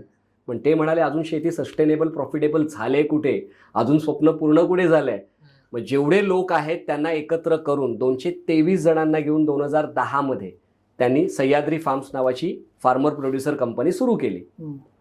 आणि आज त्या कंपनीमध्ये 30,000 लोक प्रत्यक्ष एम्प्लॉयमेंट, 30,000 लोक काम करत आहेत. 42 देशांशी ते व्यापार करत आहेत. नाशिकच्या मोहाडीच्या डोंगरावर 110 एकरमध्ये पसरलेलं त्यांचं साम्राज्य आहे, जे बघायला वेगवेगळ्या राज्यातले मुख्यमंत्री तिकडे बघायला येतात की हे काय काम करतायत आणि कशा पद्धतीचं काम करतायत. आणि 2,000 कोटींचा टप्पा त्या कंपनीने पार केलाय आज. 6.5 कोटींचं कर्ज ते 2,000 कोटींचा टप्पा. मला वाटतं हे सगळ्यात बेस्ट एक्झाम्पल आहे. आणि सुदैवाने आमचे त्यांच्याशी खूप चांगले संबंध आहेत. त्यांचे विजन मिशन व्हॅल्यूज ज्या ठरवल्या गेल्या त्यामध्ये ज्या 2 कंपनीज होत्या त्यातली एक आमची होती. आणि त्यामुळे आमच्या अनेक उद्योजकांना घेऊन त्यांच्याशी चर्चासत्र झालेली आहेत. तर एका इंटरव्ह्यूमध्ये मी त्यांना विचारलं की सर, एवढी अपयश येऊन तुम्ही माघार का नाही घेतली, तुम्हाला का वाटलं कंटिन्यू करावं. तर त्यांनी एक सुंदर उत्तर दिलं. ते म्हणाले, विनोद, आपण आपली अपयश आहेत ना पैशांमध्ये मोजतो किंवा त्या वस्तूंमध्ये मोजतो किंवा त्या जागांमध्ये मोजतो. तुमचं स्वप्न जर मोठं आहे ना तर ह्या सगळ्या गोष्टी येणार जाणार, पण तुम्हाला माहित पाहिजे की मला इथपर्यंत पोहोचायचं आहे आणि तिथून तुम्ही माघार नाही घेतली पाहिजे. तात्पुरती अपयश येतील पण त्याला पण तुम्हाला यशामध्ये कन्वर्ट करण्याची कॅपॅसिटी तुमच्यातच आहे. आधी पण तुम्हीच मिळवलं होतं, ते परत मिळवण्याची कॅपॅसिटी तुमचीच आहे. त्यामुळे खचून न जाता आपल्या स्वप्नाला समोर ठेवून आपण मार्गक्रमण करत राहिलो पाहिजे. कारण ह्या एक्झाम्पल पासून खूप काही गोष्टी शिकण्यासारख्या आहेत. कारण आजच्या युथला बऱ्याच वेळेला थोडा जरी डाऊनफॉल आला तरी तो प्रेशर मध्ये येतो, सगळ्या गोष्टी घडतात. पण मग आता इथेच एक प्रश्न पडतो की ज्या वेळेला त्यांच्यावर 75 लाखाचं कर्ज झालं आणि घरातल्यांनी त्यांना सांगितलं की आता तू हे सगळं कर, म्हणजे हे सगळं सोड आणि ते 75 लाख रुपये कसे तरी फेडता येतात का याच्यावर फोकस कर. बरोबर आहे. मग ह्याच्यामध्ये बरेचसे लोक आपल्याला त्या वेळेला टोमणा मारत असतात आणि सांगत असतात की बाबा आता हे बस झालं, तू केलंस तेवढं भरपूर झालं, आता तू वेगळा करिअरकडे जा. मग अशा वेळेला या लोकांना इग्नोर कसं करायचं, कारण बऱ्याच लोकांच्या मनात ते पेशन्स नसतात. बरोबर आहे. हे इग्नोर करताना त्यांना म्हणजे लोक नाही पद्धतीने बोलतात की अरे खूप केलंयस, आता हे करणं सोड, काहीतरी कर. मग अशा लोकांना तुम्ही काय असं सांगाल, युथला काय सांगाल किंवा ह्या लोकांना काय सांगाल की जेणेकरून त्यांचा पुढचा प्रवास तरी चांगला होईल? एक मस्त एक्झाम्पल घेऊया आपण. जर तुमच्या पोटात दुखायला लागलं तर तुम्ही वकिलाकडे जाणार की डॉक्टरकडे जाणार? डॉक्टरकडे. तुम्ही वकिलाकडे गेल्यावर वकील काय म्हणेल, तुमच्या बायकोने काहीतरी तुम्हाला चुकीचं खायला घातलंय, तुम्ही तिच्यावर केस करा, मी लढतो. बरोबर. किंवा तुमच्याकडे काही लिगल इश्यू असेल तर तुम्ही वकिलाकडे जाल, डॉक्टरकडे जाणार नाही. बरोबर आहे. त्यामुळे जे लोक तुम्ही म्हणताय, जे याबद्दल बोलत असतात, ते लोक कोण आहेत, त्यांना त्या गोष्टीबद्दलचा अनुभव काय आहे, राईट? बरं, त्यांनी जे त्यांच्या आयुष्यामध्ये अचीव्ह केलंय तर त्यांनी सगळ्या त्यांच्या कॅपेबिलिटीज वापरून ते अपयशी झालेत का, की त्यांनी मध्येच सोडून दिलंय आणि मग तुम्हालाही सांगतायत तुम्ही सोडा? तुम्ही कोणत्या लोकांशी संवाद साधताय अशा सिच्युएशनमध्ये, ते फार महत्वाचं आहे. त्यामुळे लोक काय बोलतील, मी अजून ते 4 माणसं शोधतोय ज्यांच्याबद्दल माझी आई मला लहानपणापासून सांगायची की विनोद, ते तू असं आयुष्यात काहीतरी केलंस तर ते लोक काय म्हणतील, 4 लोक काय म्हणतील. हे 4 लोक मला अजूनही सापडलेले नाहीयेत, राईट? असे कोणी नसतातच मुळात. ते मुळात तर प्रत्येकाच्या घरातली ती गोष्ट. अगदी. त्यामुळे मला नेहमीच वाटतं ना की जर तुमच्या स्वप्नावर विश्वास आहे ना, तुम्हाला माहिती आहे मी जी करतोय गोष्ट ती योग्य आहे आणि त्याने माझं आणि इतरांचं भलंच होणार आहे, तर लोक काय म्हणताय त्याच्या पलीकडे जाऊन आपण त्यावर काम केलं पाहिजे. आपण आपल्या स्वप्नावर निष्ठा ठेवायची. लोक जे तुम्हाला निगेटिव्ह सांगतायत, त्याच्यापासून परावृत्त करतायत, त्यांच्याकडे दुर्लक्ष करा. योग्य लोकांचा सल्ला घ्या, ते तुम्हाला योग्यच गोष्ट सांगतील, राईट? पण मग सर, आता जर हे सह्याद्री फार्मचंच उदाहरण घेतलं, आज जर जसं मग सांगितलं 75 लाखाचं तर नुकसान झालं, पुन्हा त्यांनी त्याच्यावरती पण 6.5 करोडचे कंटेनर त्यांनी बाहेरच्या देशामध्ये पाठवले. बरोबर. पण मग ह्या सगळ्यांमध्ये एक येतं ते डिसिजन मेकिंग, निर्णय घेणं. बरोबर. आणि त्याच्यानंतरला परत त्या 200 लोकांना एकत्र करणं, परत एवढा मोठा पसारा तयार करणं आणि मग त्याच्यातून एवढी मोठी नवनिर्मिती करणं. अगदी. म्हणजे डिसिजन जे घ्यायचे असतात ते डिसिजन कसे घेतले पाहिजे, निर्णय कसे घेतले पाहिजे. बरोबर. कारण बऱ्याच वेळेला ते समजतच नाही की ह्या डिसिजनमुळे पुढे काय होणार आहे, कसं Right. होणार आहे. आणि मग ते एक आयुष्याचा एक टप्पा गेल्यानंतर असं वाटतं की अरे हा जर डिसिजन मी त्या वेळेला घेतला असता तर बरोबर. कदाचित माझ्या आयुष्यामध्ये काहीतरी चांगलं काहीतरी झालं अगदी असतं. अगदी. डिसिजनचं एकच गोष्ट मी सांगतो की आपण डिसिजन योग्य की अयोग्य हे ठरवतोच कसं. आपण निर्णय घेतला, त्याचा रिझल्ट चांगला आला तर आपण म्हणतो डिसिजन योग्य होता, योग्य. आणि जर निर्णय चुकीचा आला तर आपण म्हणतो डिसिजन चुकीचा होता. पण मुळात निर्णय हा तुमच्या डिसिजनवर अवलंबून नाहीये. बरोबर. म्हणजे बऱ्याचदा असं होतं की सिच्युएशन बदलतात. जसं 6.5 कोटींचे जे कंटेनर तिकडे पाठवणं हा निर्णय चुकीचा नव्हता ना. बरोबर. त्यांनी ज्या परिस्थितीमध्ये तो निर्णय घेतला ती परिस्थिती पोषकच होती, बरोबर. सगळं व्यवस्थित होतं. आणि मग अचानक ती अफवा उठणं आणि मग त्यांचे कंटेनर एक्सेप्ट न होणं हे त्यांच्या हातात नव्हतं ना. त्यामुळे जेव्हा रिझल्ट चुकीचा आला तेव्हा त्यांचा निर्णय चुकीचा होता ते कंटेनर पाठवण्याचा.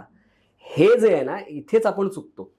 निर्णय कधीच योग्य किंवा अयोग्य नसतो. निर्णय हा त्यावेळेला अवेलेबल इन्फॉर्मेशनचा वापर करून मी घेतला का योग्य, बरोबर. त्यावेळेला तो योग्य होता का, हे जर तुम्ही ठरवलं मग रिझल्ट कदाचित चुकीचा आला तरी तुम्ही गिल्टमध्ये जात नाही. तुम्ही तो अपराधाची भावना ठेवत नाही की अरे मीच चुकीचा निर्णय घेतला म्हणून रिझल्ट चुकीचा आला. राईट. तर तुम्ही तुमच्या निर्णयाला तुमच्या परिणामांशी जोडू नका. जेव्हा निर्णय घ्याल प्रॉपर सगळा डेटा एकदम विचार करून ना, जेवढा काही तुम्हाला अभ्यास करता येईल अगदी 40-70% मध्ये जसं सांगितलं त्याप्रमाणे जर तुम्ही तो निर्णय घेतलात तर त्यानंतर येणारा रिझल्ट अगेन बोलत ना, दैवम चैवत्र पंचमम, म्हणजे ते नशिबावर बऱ्याच गोष्टी अवलंबून असतात आयुष्यामध्ये. नशीब पण मग नंतरला साथ द्यायला मग तर तसं आहे. म्हणजे मला असं वाटतं योग्य अयोग्य असा निर्णय काही नसतो. ह्या ठिकाणी काय ना, रतन टाटांचं कोट एक आहे, खूप मला आवडलं ते. ओके. की ते म्हणतात मी डिसिजन हे वाईट आहेत का बरोबर आहेत हे नंतरचं डिसिजन असतं. मी सुरुवातीला डिसिजन घेतो बरोबर, आणि नंतर माझे घेतलेले जे डिसिजन्स असतील ते कसे व्यवस्थित राहतील याच्यावर नंतरला मी काम अगदी अगदी अगदी. सो डिसिजन घेणं हे गरजेचं आहे. आणि डिसिजन जेवढं घेता येतील तेवढं त्याच्यानंतर त्याची परिस्थिती जी काही येईल ती त्या अगदी शेवटच्या क्षणाला ना आपल्या आयुष्याच्या आपण किती अपयशी झालो, किती आपले निर्णय चुकले, यापेक्षा कोणते निर्णय मी घेतले असते तर माझं आयुष्य वेगळं असू शकलं असतं, हे दुःख फार मोठं असतं. त्यामुळे योग्य वेळी योग्य निर्णय घेणं आणि त्यावर काम करणं, मग ती खंत राहणार नाही मरताना किंवा हे करायचं राहून गेलं. राईट. सर आता मी परत त्याच उदाहरणावरती येतोय, सह्याद्री फार्म. कारण ज्या पद्धतीने तुम्ही सांगितलं ते खूप मोठं एक्झाम्पल आहे. लोकांनी जर त्याचा अभ्यास केला तर अजून त्यांना काहीतरी भेटू शकेल याच्यात. बरोबर. मग मला हे म्हणायचं आहे की ज्यावेळी त्यांच्या आयुष्यामध्ये ही कठीण परिस्थिती होती, बरोबर आहे, ज्या वेळेला 75 लाखाचं कर्ज झालं, 6.5 करोड पुन्हा त्यांचे कंटेनर अडकले आणि एवढ्या मोठ्या फेज मधून जाऊन जर त्यांचं ते एक निगेटिव्ह मार्केटिंग पण व्हायला लागलं, बरोबर आहे. मग ह्या सगळ्यांमध्ये प्रत्येकाला एक कुठे ना कुठेतरी मोटिवेशन लागतं. बरोबर आहे. हे मोटिवेशन आपल्या मनामध्ये सतत कसं ठेवता येईल? कारण जर मोटिवेशनच नसेल, कारण तुमच्या आयुष्यामध्ये जर मोटिवेशन नसेल तर एका वेळेनंतरला मग सगळ्या गोष्टींचा कंटाळा यायला लागतो. राईट. मग हे मोटिवेशन कसं ठेवता येईल? काय मोटिवेशन हा शब्दच फसवा आहे मुळात. म्हणजे आता आधी आम्ही पण आमच्या नावामागे मोटिवेशनल स्पीकर वगैरे लावायचो, पण हे सगळं खोटं आहे. There is nothing called motivation. बरोबर आहे. आता मोटिवेशन म्हणजे काय? तुम्हाला एखादी गोष्ट करायची आहे, काही करायचं आहे, तुम्हाला एखादी गोष्ट ऍक्टिव्हिटी करायची आहे, त्यासाठी जो बूस्ट लागतो त्याला आपण मोटिवेशन म्हणतो ना, बरोबर आहे. आणि मग हा बूस्ट द्यायला तुम्हाला प्रत्येक वेळी दुसरा कोणी येणार आहे का? बाहेरचा कोणी माणूस येणार आहे का? तुम्ही प्रत्येक वेळेला मला हे काम करायचंय तर मी आता युट्यूबवर 4 व्हिडिओज बघतो मोटिवेशनल आणि जाऊन आता ते काम करतो, असं प्रत्येक वेळी होणार आहे का? नाही होणार. तर मोटिवेशनच्या बियॉन्ड एक गोष्ट असते ऍक्शन घेणं, जी योग्य आहे ना ती त्या गोष्टीवर काम करणं इमिजिएट. बरोबर. आता डिफिकल्ट सिच्युएशन मध्ये सुद्धा त्या आता जे झालंय त्याच्यात न अडकता ही परिस्थिती बदलण्यासाठी मी काय केलं पाहिजे त्या गोष्टी ठरवणं आणि त्यावर काम करणं हे सगळ्यात महत्वाचं आहे. त्यासाठी एक 5 सेकंड रूल या नावाचं एक पुस्तकच आहे. 5 सेकंड रूल. 5 सेकंड रूल काय सांगतो की तुम्ही जे गोष्ट तुम्ही ठरवले ना ही चांगली आहे करायला, पुस्तक वाचायचं ठरवलं आणि ती वेळ आली, 5 सेकंदाच्या आत पुस्तक वाचायला सुरुवात करा. कारण 5 सेकंदानंतर तुमचं सबकॉन्शियस माइंड, तुमचं सुप्त मन ढवळाढवळ करायला लागतं. ते तुम्हाला कारण सांगतात, आजच कशाला वाचलं पाहिजे, आता कशाला वाचायचं, संध्याकाळी वाचूया, जाऊ द्या ना उद्यापासून सुरुवात करू, जाऊ द्या ना सोमवारपासून सुरुवात करू. आणि हे जेव्हा ढवळाढवळ करायला लागतं आपण त्याचं ऐकतो, आपल्याला वाटतं हा आपला आतला आवाज आहे. राईट. आणि आपण ती गोष्ट करतच नाही. बरोबर. जसं आता फॉर एक्झाम्पल मी ठरवलं उद्यापासून मला 5 वाजता उठायचंय, बरोबर. आणि 5 वाजता उठायचंय तर आपण अलार्म कधीपासून लावणार? 4:30 वाजल्यापासून. बरोबर. 10-10 मिनिटाचे 3 वेळा स्नूज. हा. मग ते स्नूज झाले ते होतात. झाले हा. नंतरला मग कुठे ना कुठेतरी आणि मग आपण 5 वाजताचा अलार्म जेव्हा वाजणार, जेव्हा ऍक्च्युअल उठायचंय, त्यावेळेला मग तुमचं सबकॉन्शियस माइंड तुम्हाला सांगायला कशाला उठायचं आजच, उद्यापासून उठूया, बघ ना काय मस्त थंडी आहे, घे मस्त अंगावर पांघरून झोपून घे, काय फरक पडतोय, अख्खं आयुष्य पडलंय. आणि मग आपण त्याचा ऐकतो आणि ते करतो. बरंच विचार मोटिवेशन म्हणजे काय माहिती आहे खरं, जेव्हा तुम्ही ठरवलंय ना की उठायचंय, 5ला उठायचंय, तर 5चाच अलार्म लावा. जसा अलार्म वाजेल 5 सेकंदाच्या आत तो बंद करायचा, उठून बेडवरून बाहेर निघायचा आणि तुमचं काम करायला सुरुवात करायची. That is motivation, right. मावळे आणि महाराज काय मोटिवेशनचा विचार करत बसले नाही. बसलेलं.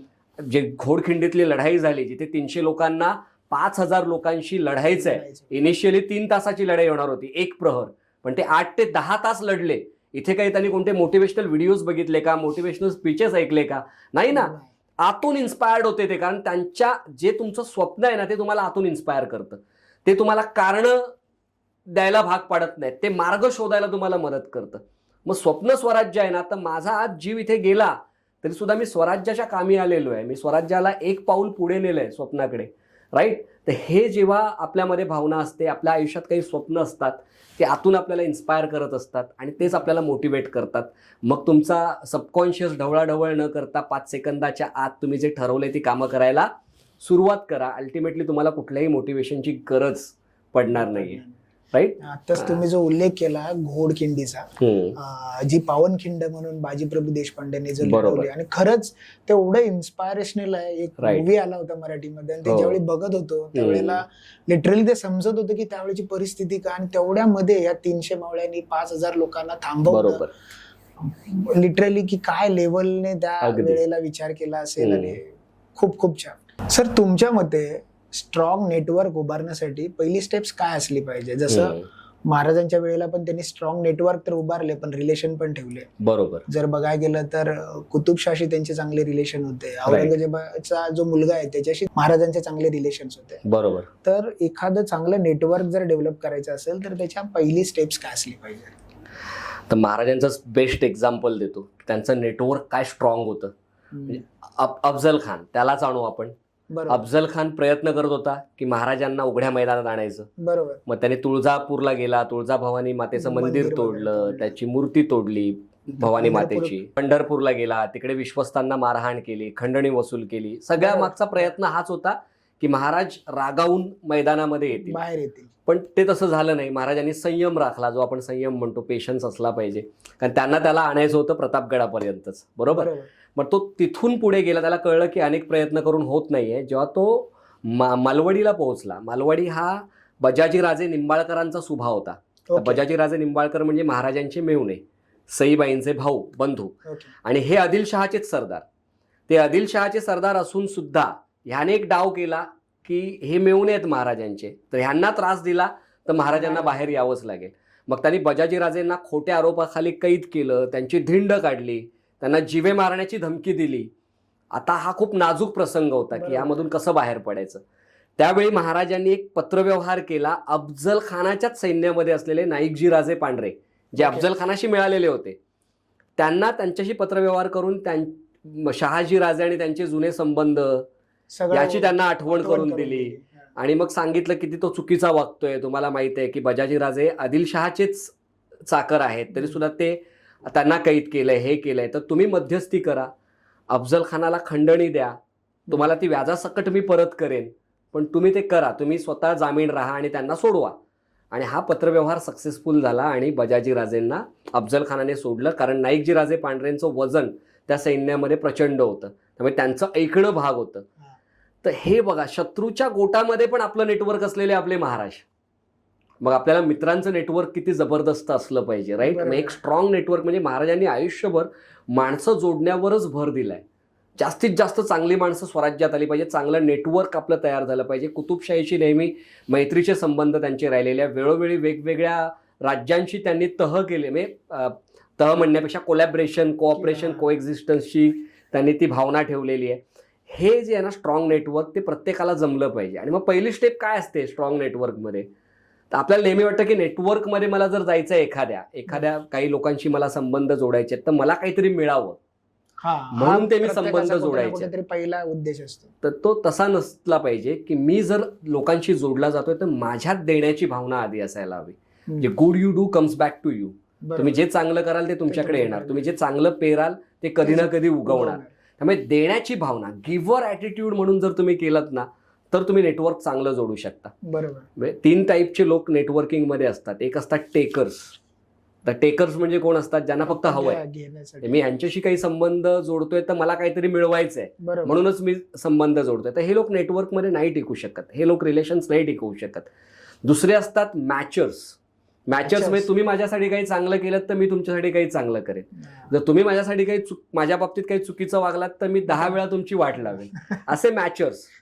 हे पण भयंकर लोक आहेत. हे नाही टिकू शकत. आणि तिसरे असतात गिव्हर्स, जे देण्याच्या भावनेने येतात. म्हणजे मी जर दिलं तर मला मिळणार. तर ही भावना जर तुम्ही ठेवलीत तर तुम्ही नेटवर्किंगमध्ये टिकू शकता.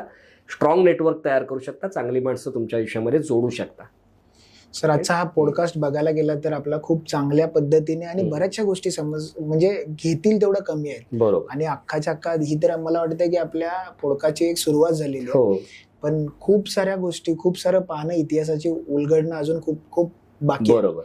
तर म्हणजे ह्या सगळ्या पॉडकास्टच्या शेवटी जर आजच्या काळामध्ये बघायला गेलं तर छत्रपती शिवाजी महाराजांच्याकडून अशा काय गोष्टी आताच्या काळामध्ये आजच्या युथने किंवा आजच्या जे उद्योजक असेल, विद्यार्थी असेल, यांनी काय गोष्टी घेण्यासारख्या किंवा शिकण्यासारख्या आहेत, ह्या काही संक्षिप्त रूपात तुम्ही काय सांगू शकाल का? थोडक्यात सांगायचं झालं तर सगळ्यात पहिलं तर कम्फर्ट झोन मधून बाहेर या. महाराजांकडे स्वतःची जहागिरी होती. 7 पिढ्या बसून खातील इतका पैसा, इतकी जहागिरी त्यांच्याकडे होती. पण त्यांनी ती जहागिरी सांभाळणं किंवा आदिलशहाचा चाकर म्हणून राहणं हे न निवडता स्वतःचं राज्य निर्माण करायचं, स्वराज्य निर्माण करायचं एक धाडसी स्वप्न त्यांनी पाहिलं, जे 350 वर्ष आधीपर्यंत कुणालाही पडलं नव्हतं. असं स्वप्न त्यांनी बघितलं. त्यामुळे सगळ्यात पहिलं तर मी सांगेन की मोठं स्वप्न बघा. आणि ते स्वप्न असं बघा की ज्याच्यामध्ये आणखी 100 लोकांचं भलं होईल. त्यांना तुम्ही समाविष्ट करू शकता. तर सगळ्यात पहिला तर तो धडा शिकला पाहिजे महाराजांकडून की स्वप्न मोठं बघणं. दुसरं, चांगली माणसं जोडणं आपल्या आयुष्यामध्ये, योग्य माणसं, असे लोक जे त्यांच्या आयुष्यामध्ये यशस्वी आहेत आणि ते तुम्हालाही यशस्वी व्हायला मदत करतात. ते खूप मस्त आहेत. ते त्यांच्या आयुष्यातल्या प्रत्येक अंगात प्रगती साधतायत. त्यांना वाटतं तुमचंही चांगलं व्हावं. बरोबर. अशी माणसं जोडा. जसं महाराजांनी मावळे, एवढं मोठं सैन्य, जी मावळे मुठभर मावळे होते, 2,60,000च्या फौजेपर्यंत पोहोचले. इतकं जबरदस्त मोठं त्यांनी जे निर्माण केलं. चांगली माणसं जोडणं, हेरणं, हे सगळ्यात महत्त्वाचं आहे. त्यानंतर जो एक भाग आपण बघितला, प्लॅन करा.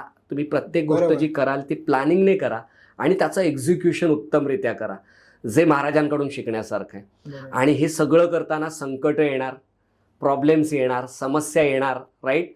तर त्याच्यामधून कमबॅक करण्याची आपल्याकडे ताकद असली पाहिजे, जी महाराजांनी पुरंदरच्या तहात केले.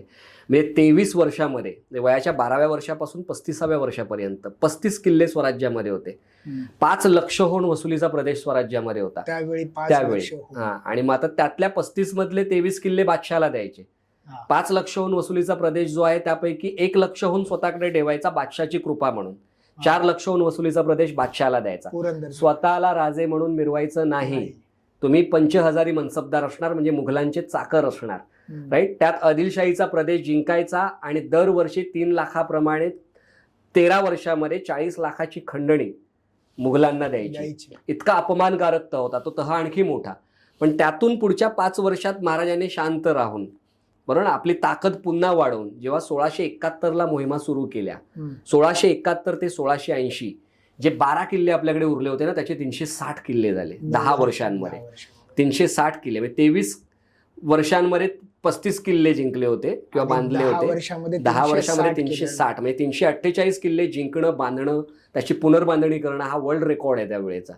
बरं, जो 5 लक्षहून वसुलीचा प्रदेश होता त्यातला 1 लक्षच आपल्याकडे उरला होता ना, त्याची नेटवर्क स्वराज्याची महाराजांच्या निधनाच्या वेळी 7 ते 8 कोटी होऊन, म्हणजे आजच्या रकमेनुसार 4 लाख कोटी रुपयांच्या आसपास, 2,60,000ची फौज, 50,000 उच्च प्रतीचे खोडे, आरमार बांधून 100 मैल समुद्र किनाऱ्यावर राज्य, त्यामध्ये 640 लढाऊ नौका, 30 मोठी जहाजं आणि 12 देशांशी व्यापार. हे जे कमबॅक आहे ना, जे महाराजांनी केलंय, मला वाटतं ह्यापेक्षा मोठी प्रेरणा काय असू शकते आपल्या सगळ्यांच्या आयुष्यामध्ये, राईट. तर हे कमबॅक करणं, किती संकट येऊ देत त्यातून आपण कमबॅक कसा करू शकतो, हे महाराजांकडून आपण शिकलं पाहिजे. आणि आपण कधीच माघार न घेता आपल्या स्वप्नांकडे मार्गक्रमण करत राहिलं पाहिजे, असं मला वाटतं. हे धडे महाराजांकडून आपण शिकू शकतो? आज एक छोटी एक गोष्ट याच्यामध्ये आहे की आता तुम्ही जसं सांगितलं की आरमार त्यावेळेला होता, आज महाराजांना फादर ऑफ इंडियन नेव्ही म्हणून बरोबर मानलं जातं. बऱ्याच बरोबर. लोकांना ही माहिती नाहीये की त्यावेळेची म्हणजे कल्पना करू शकत ना, आज इम्पोर्ट एक्सपोर्ट आत्ताच्या घडीला फेमस व्हायला लागले, पण महाराजांनी 16व्या शतकामध्ये हे सगळं केलं. अगदी. आणि त्यावेळेला ती विजन कशा बरोबर. पद्धतीने असेल, खरंच या सगळ्या परिस्थितीमुळे आज खरंच महाराजांचा जेवढा डिटेलमध्ये अभ्यास करणं गरजेचं आहे. आणि जर तो केला तर सध्याच्या परिस्थितीमध्ये आपण अजून काहीतरी चांगलं नक्कीच निर्माण करू शकतो. नक्कीच. की मला आजच्या युथला पण ह्या ठिकाणी मला हे वाटतंय की त्यांनी जर त्याच्यातून अजून काहीतरी चांगल्या पद्धतीने घेतलं. राईट सर, शेवट होताना एक तुमच्या प्रत्येक ह्याच्यामध्ये मार्गदर्शन करत असता किंवा तुम्ही ज्या वेळेला लोकांना सांगत असता त्यावेळेला बरोबर. तुम्ही एक तुमचं चांगलं फेमस हे आहे की औरंगजेबाने त्याच्या दरबारामध्ये शिवाजी महाराजांचा एक वेगळ्या पद्धतीचा उल्लेख केलाय. बरोबर बरोबर. मी बऱ्याच वेळेला तुमच्या युट्यूब वरती ह्या सगळ्या गोष्टी ऐकल्यात. बरोबर. तर तुम्ही ते सांगू शकाल का की औरंगजेबाच्या ह्याच्या दरबारामध्ये ज्यावेळी तो उल्लेख केला तो कसा होता? राईट. ऐकण्याची खूप इच्छा आहे आता मला. नक्कीच. आज काय योग आहे बघा, आज 5 जून, उद्या 6 जून म्हणजे राज्याभिषेक. राज्याभिषेक आणि सोहळा. तो आपल्या स्वराज्यातला सगळ्यात महत्वाचा प्रसंग आहे. म्हणजे राज्याभिषेक का महत्वाचा आहे, तर जिजाऊंनी जे स्वप्न पाहिलं होतं ते याची देही याची डोळा त्यांना पाहता आलं. म्हणजे महाराजांना त्या सिंहासनावर आरूढ होताना किंवा बसताना पाहता आलं. म्हणजे हे सगळ्यात मोठा दिवस अचिव्हमेंटचा. मला असं वाटतं नेहमी की जर देव आला कधी आणि मला म्हणाला तुला मी भूतकाळातला एक दिवस देऊ शकतो, तुझं अख्खं आयुष्य तुला सॅक्रिफाईस करावं लागेल उरलेलं, तर तू कोणता दिवस निवडशील, तर तो राज्याभिषेकाचा दिवस असेल. जेव्हा महाराज अभिषिक्त सम्राट झाले आणि त्यांना एक कायदेशीर ओळख प्राप्त झाली स्वराज्याला आणि महाराजांना. म्हणजे सगळेच राजे आता म्हणू शकतात, कारण राजे म्हणवणारे अनेक आदिलशाही सरदार होते किंवा त्यांना स्वतःचा राजे म्हणून किताब लावलेला, पण एक कायदेशीर ओळख जी होती ती राज्याभिषेकामुळे त्यांना मिळाली. आणि हा राज्याभिषेक झाल्यावर औरंगजेब आता हैराण झालाय, कारण त्याला संधी होती महाराजांना दगाबाजी करण्याची कधी, तर जेव्हा ते आग्रा कैदेमध्ये होते, पण ते तिथून निसटले आणि हे इतकं सगळं आता उभं राहायला लागलंय, तर तो ती त्याला गोष्ट बोचते आणि तो आपल्या शहजाद्याला आणि आपल्या लोकांना सांगतोय की काय आहे असं शिवाजी महाराजांकडे जे आपल्याकडे नाहीये. बरोबर ना? तर ते तो कसं सांगतोय, तो हा एक वर्णन आहे. जाणता राजा नाटकातला हा एक औरंगजेबाचा प्रवेश आहे. तर तो सादर करतो तुमच्या, तुम्ही आग्रह आहे म्हणजे तुमची विनंती नाही म्हणू शकत, आग्रहानुसार. ये सब फिजूल है शहजादे, चंगेज और तैमूर के खून ने कभी शिकस्त नहीं देखी, मगर आज तंजौर से लेके कंधार तक सारे हिंदुस्तान को मुगलिया सल्तनत में शामिल करने का ख्वाब देखने वाली ये महाबदौलत आज ये क्या देख रही है. शिवाजी हमारे नजरों के सामने हमारे सल्तनत की तामीर कर चुका है. हमारे लाखों के फौजों के सुबेहदारों को शिकस्त देके खदेड़ के रख दिया है उसने. ये हमारे मामू जान अमीरुल उमरा अबू तालिब नवाब शाइस्ता खां साहब, बड़ी शर्मनाक बात है शहजादे कि सिवा ने इनके लाल महल पे छापे डाल के इनके छक्के छुड़ा दिए. ये तो तकदीर के बड़े सिकंदर थे कि जान बच गई, सिर्फ 3 उंगलियों पे समझौता करना पड़ा इन्हें. ये सूरत के खूबसूरत इनायत खां बहादुर सिवा जब सूरत में आया तो दुम दबा के भाग गए. ये हमारे सिपे सालार जोधपुर के महाराजा जसवंत सिंह राठौड़, मराठों के वार के जख्म इन्होंने अपने छाती पे नहीं बल्कि अपने पीठ पे खाए. ये हबशी फौलाद खां जिसकी हथेली पे मिठाई रख सिवा आगरा के कैद खाने से फरार हो गया, सभी मंसूबों को खाक में मिला दिया इसी फौलाद खां ने. लश्कर के साथ मैदान छोड़ के भागने वाले करतलब खां, ये रसूल बेग रोजबानी, ये मीर आतिश तरबियत खां, खां जहां बहादुर, बहादुर का कोकलताश, बूंदी नरेश भाव से हाड़ा, ये रणमस्तक खां, ये केसर सिंह, ये सैयद मुनावर खां, तमाम राजपूत बुंदेल पठान अफगानी तुर्क हबशी बारहा, इन सबको सिवा ने शिकस्त दी. क्यों हासिल होती है ये फतेह सिवा को, क्यों? हमारी तरह हाथी घोड़े तोहफे खजाना सिवा के पास नहीं है, फिर भी क्यों हासिल होती है ये फतेह सिवा को? शायद इस क्यों का मतलब आप कभी समझ ही नहीं पाओगे शहजादे, क्योंकि औरत गाना नाच शराब सिवा को कभी मालूम ही नहीं. सिवा ने मजबूत किले बनाए, मजबूत जमीर के लोग तैयार किए. हिंदुस्तान की हर एक चीज हम खरीद सकते हैं, लेकिन सिवा के खुददार खादिमों ने कभी अपने आप को बिकने नहीं दिया. हमने लाखों की जहांगीरों की लालच दिखाई, लेकिन जाबाज मराठों ने उस पर थूक दिया. मराठे रुकते नहीं, थकते नहीं, झुकते नहीं, मराठे बिकते नहीं. हाँ, हाँ सिवा काग है, चालाक है, मगरूर है, दगाबाज है, लेकिन उसका चाल चलन दूध की तरह साफ और सूरज की तरह चमकदार है। अपने दुश्मन के भी मजहब कलम, औरतों और फकीरों की इज्जत करता है वो, इसलिए उसकी शोहरत बुलंद मीनार की तरह सिर उठाए आसमान को छू रही है। इसमें कोई शक नहीं शहजादे कि हम खुश नसीब बड़े कि हमें दुश्मन मिला, वो भी सिवा जैसा।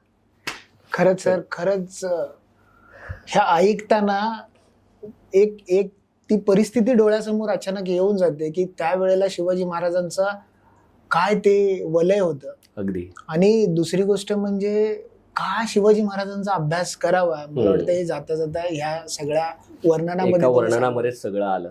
जो आपला पहिला प्रश्न होता आणि त्याचा शेवट अशा चांगल्या पद्धतीने झालाय. राईट सर, आज तुम्ही एवढा वेळ तुमचा काढला आणि या वेळात वेळ काढून आमच्या या पॉडकास्ट मध्ये येऊन लोकांना मार्गदर्शन केलं, त्याच्याबद्दल खरंच तुमचं धन्यवाद. नक्कीच. शेवटचा मला फक्त एवढाच प्रश्न विचारायचा आहे की जर तुम्हाला जर फॉलो करायचं असेल लोकांना, तर तुमचे काही इन्स्टा किंवा युट्यूब असेल तर तुम्ही सांगू शकाल का, जेणेकरून तुम्हाला लोक या ठिकाणी काही फॉलो करतील? नक्कीच. इन्स्टावर माझं चॅनल आहे लाईफ बीज कोच विनोद म्हणून. ओके. तसंच युट्यूबवरही आहे. युट्यूबवर अनेक व्हिडिओज महाराजांच्या नेतृत्व गुणाविषयी, त्यांच्या उद्योजकता गुणांविषयी आहेत, तर ते तुम्ही बघू शकता.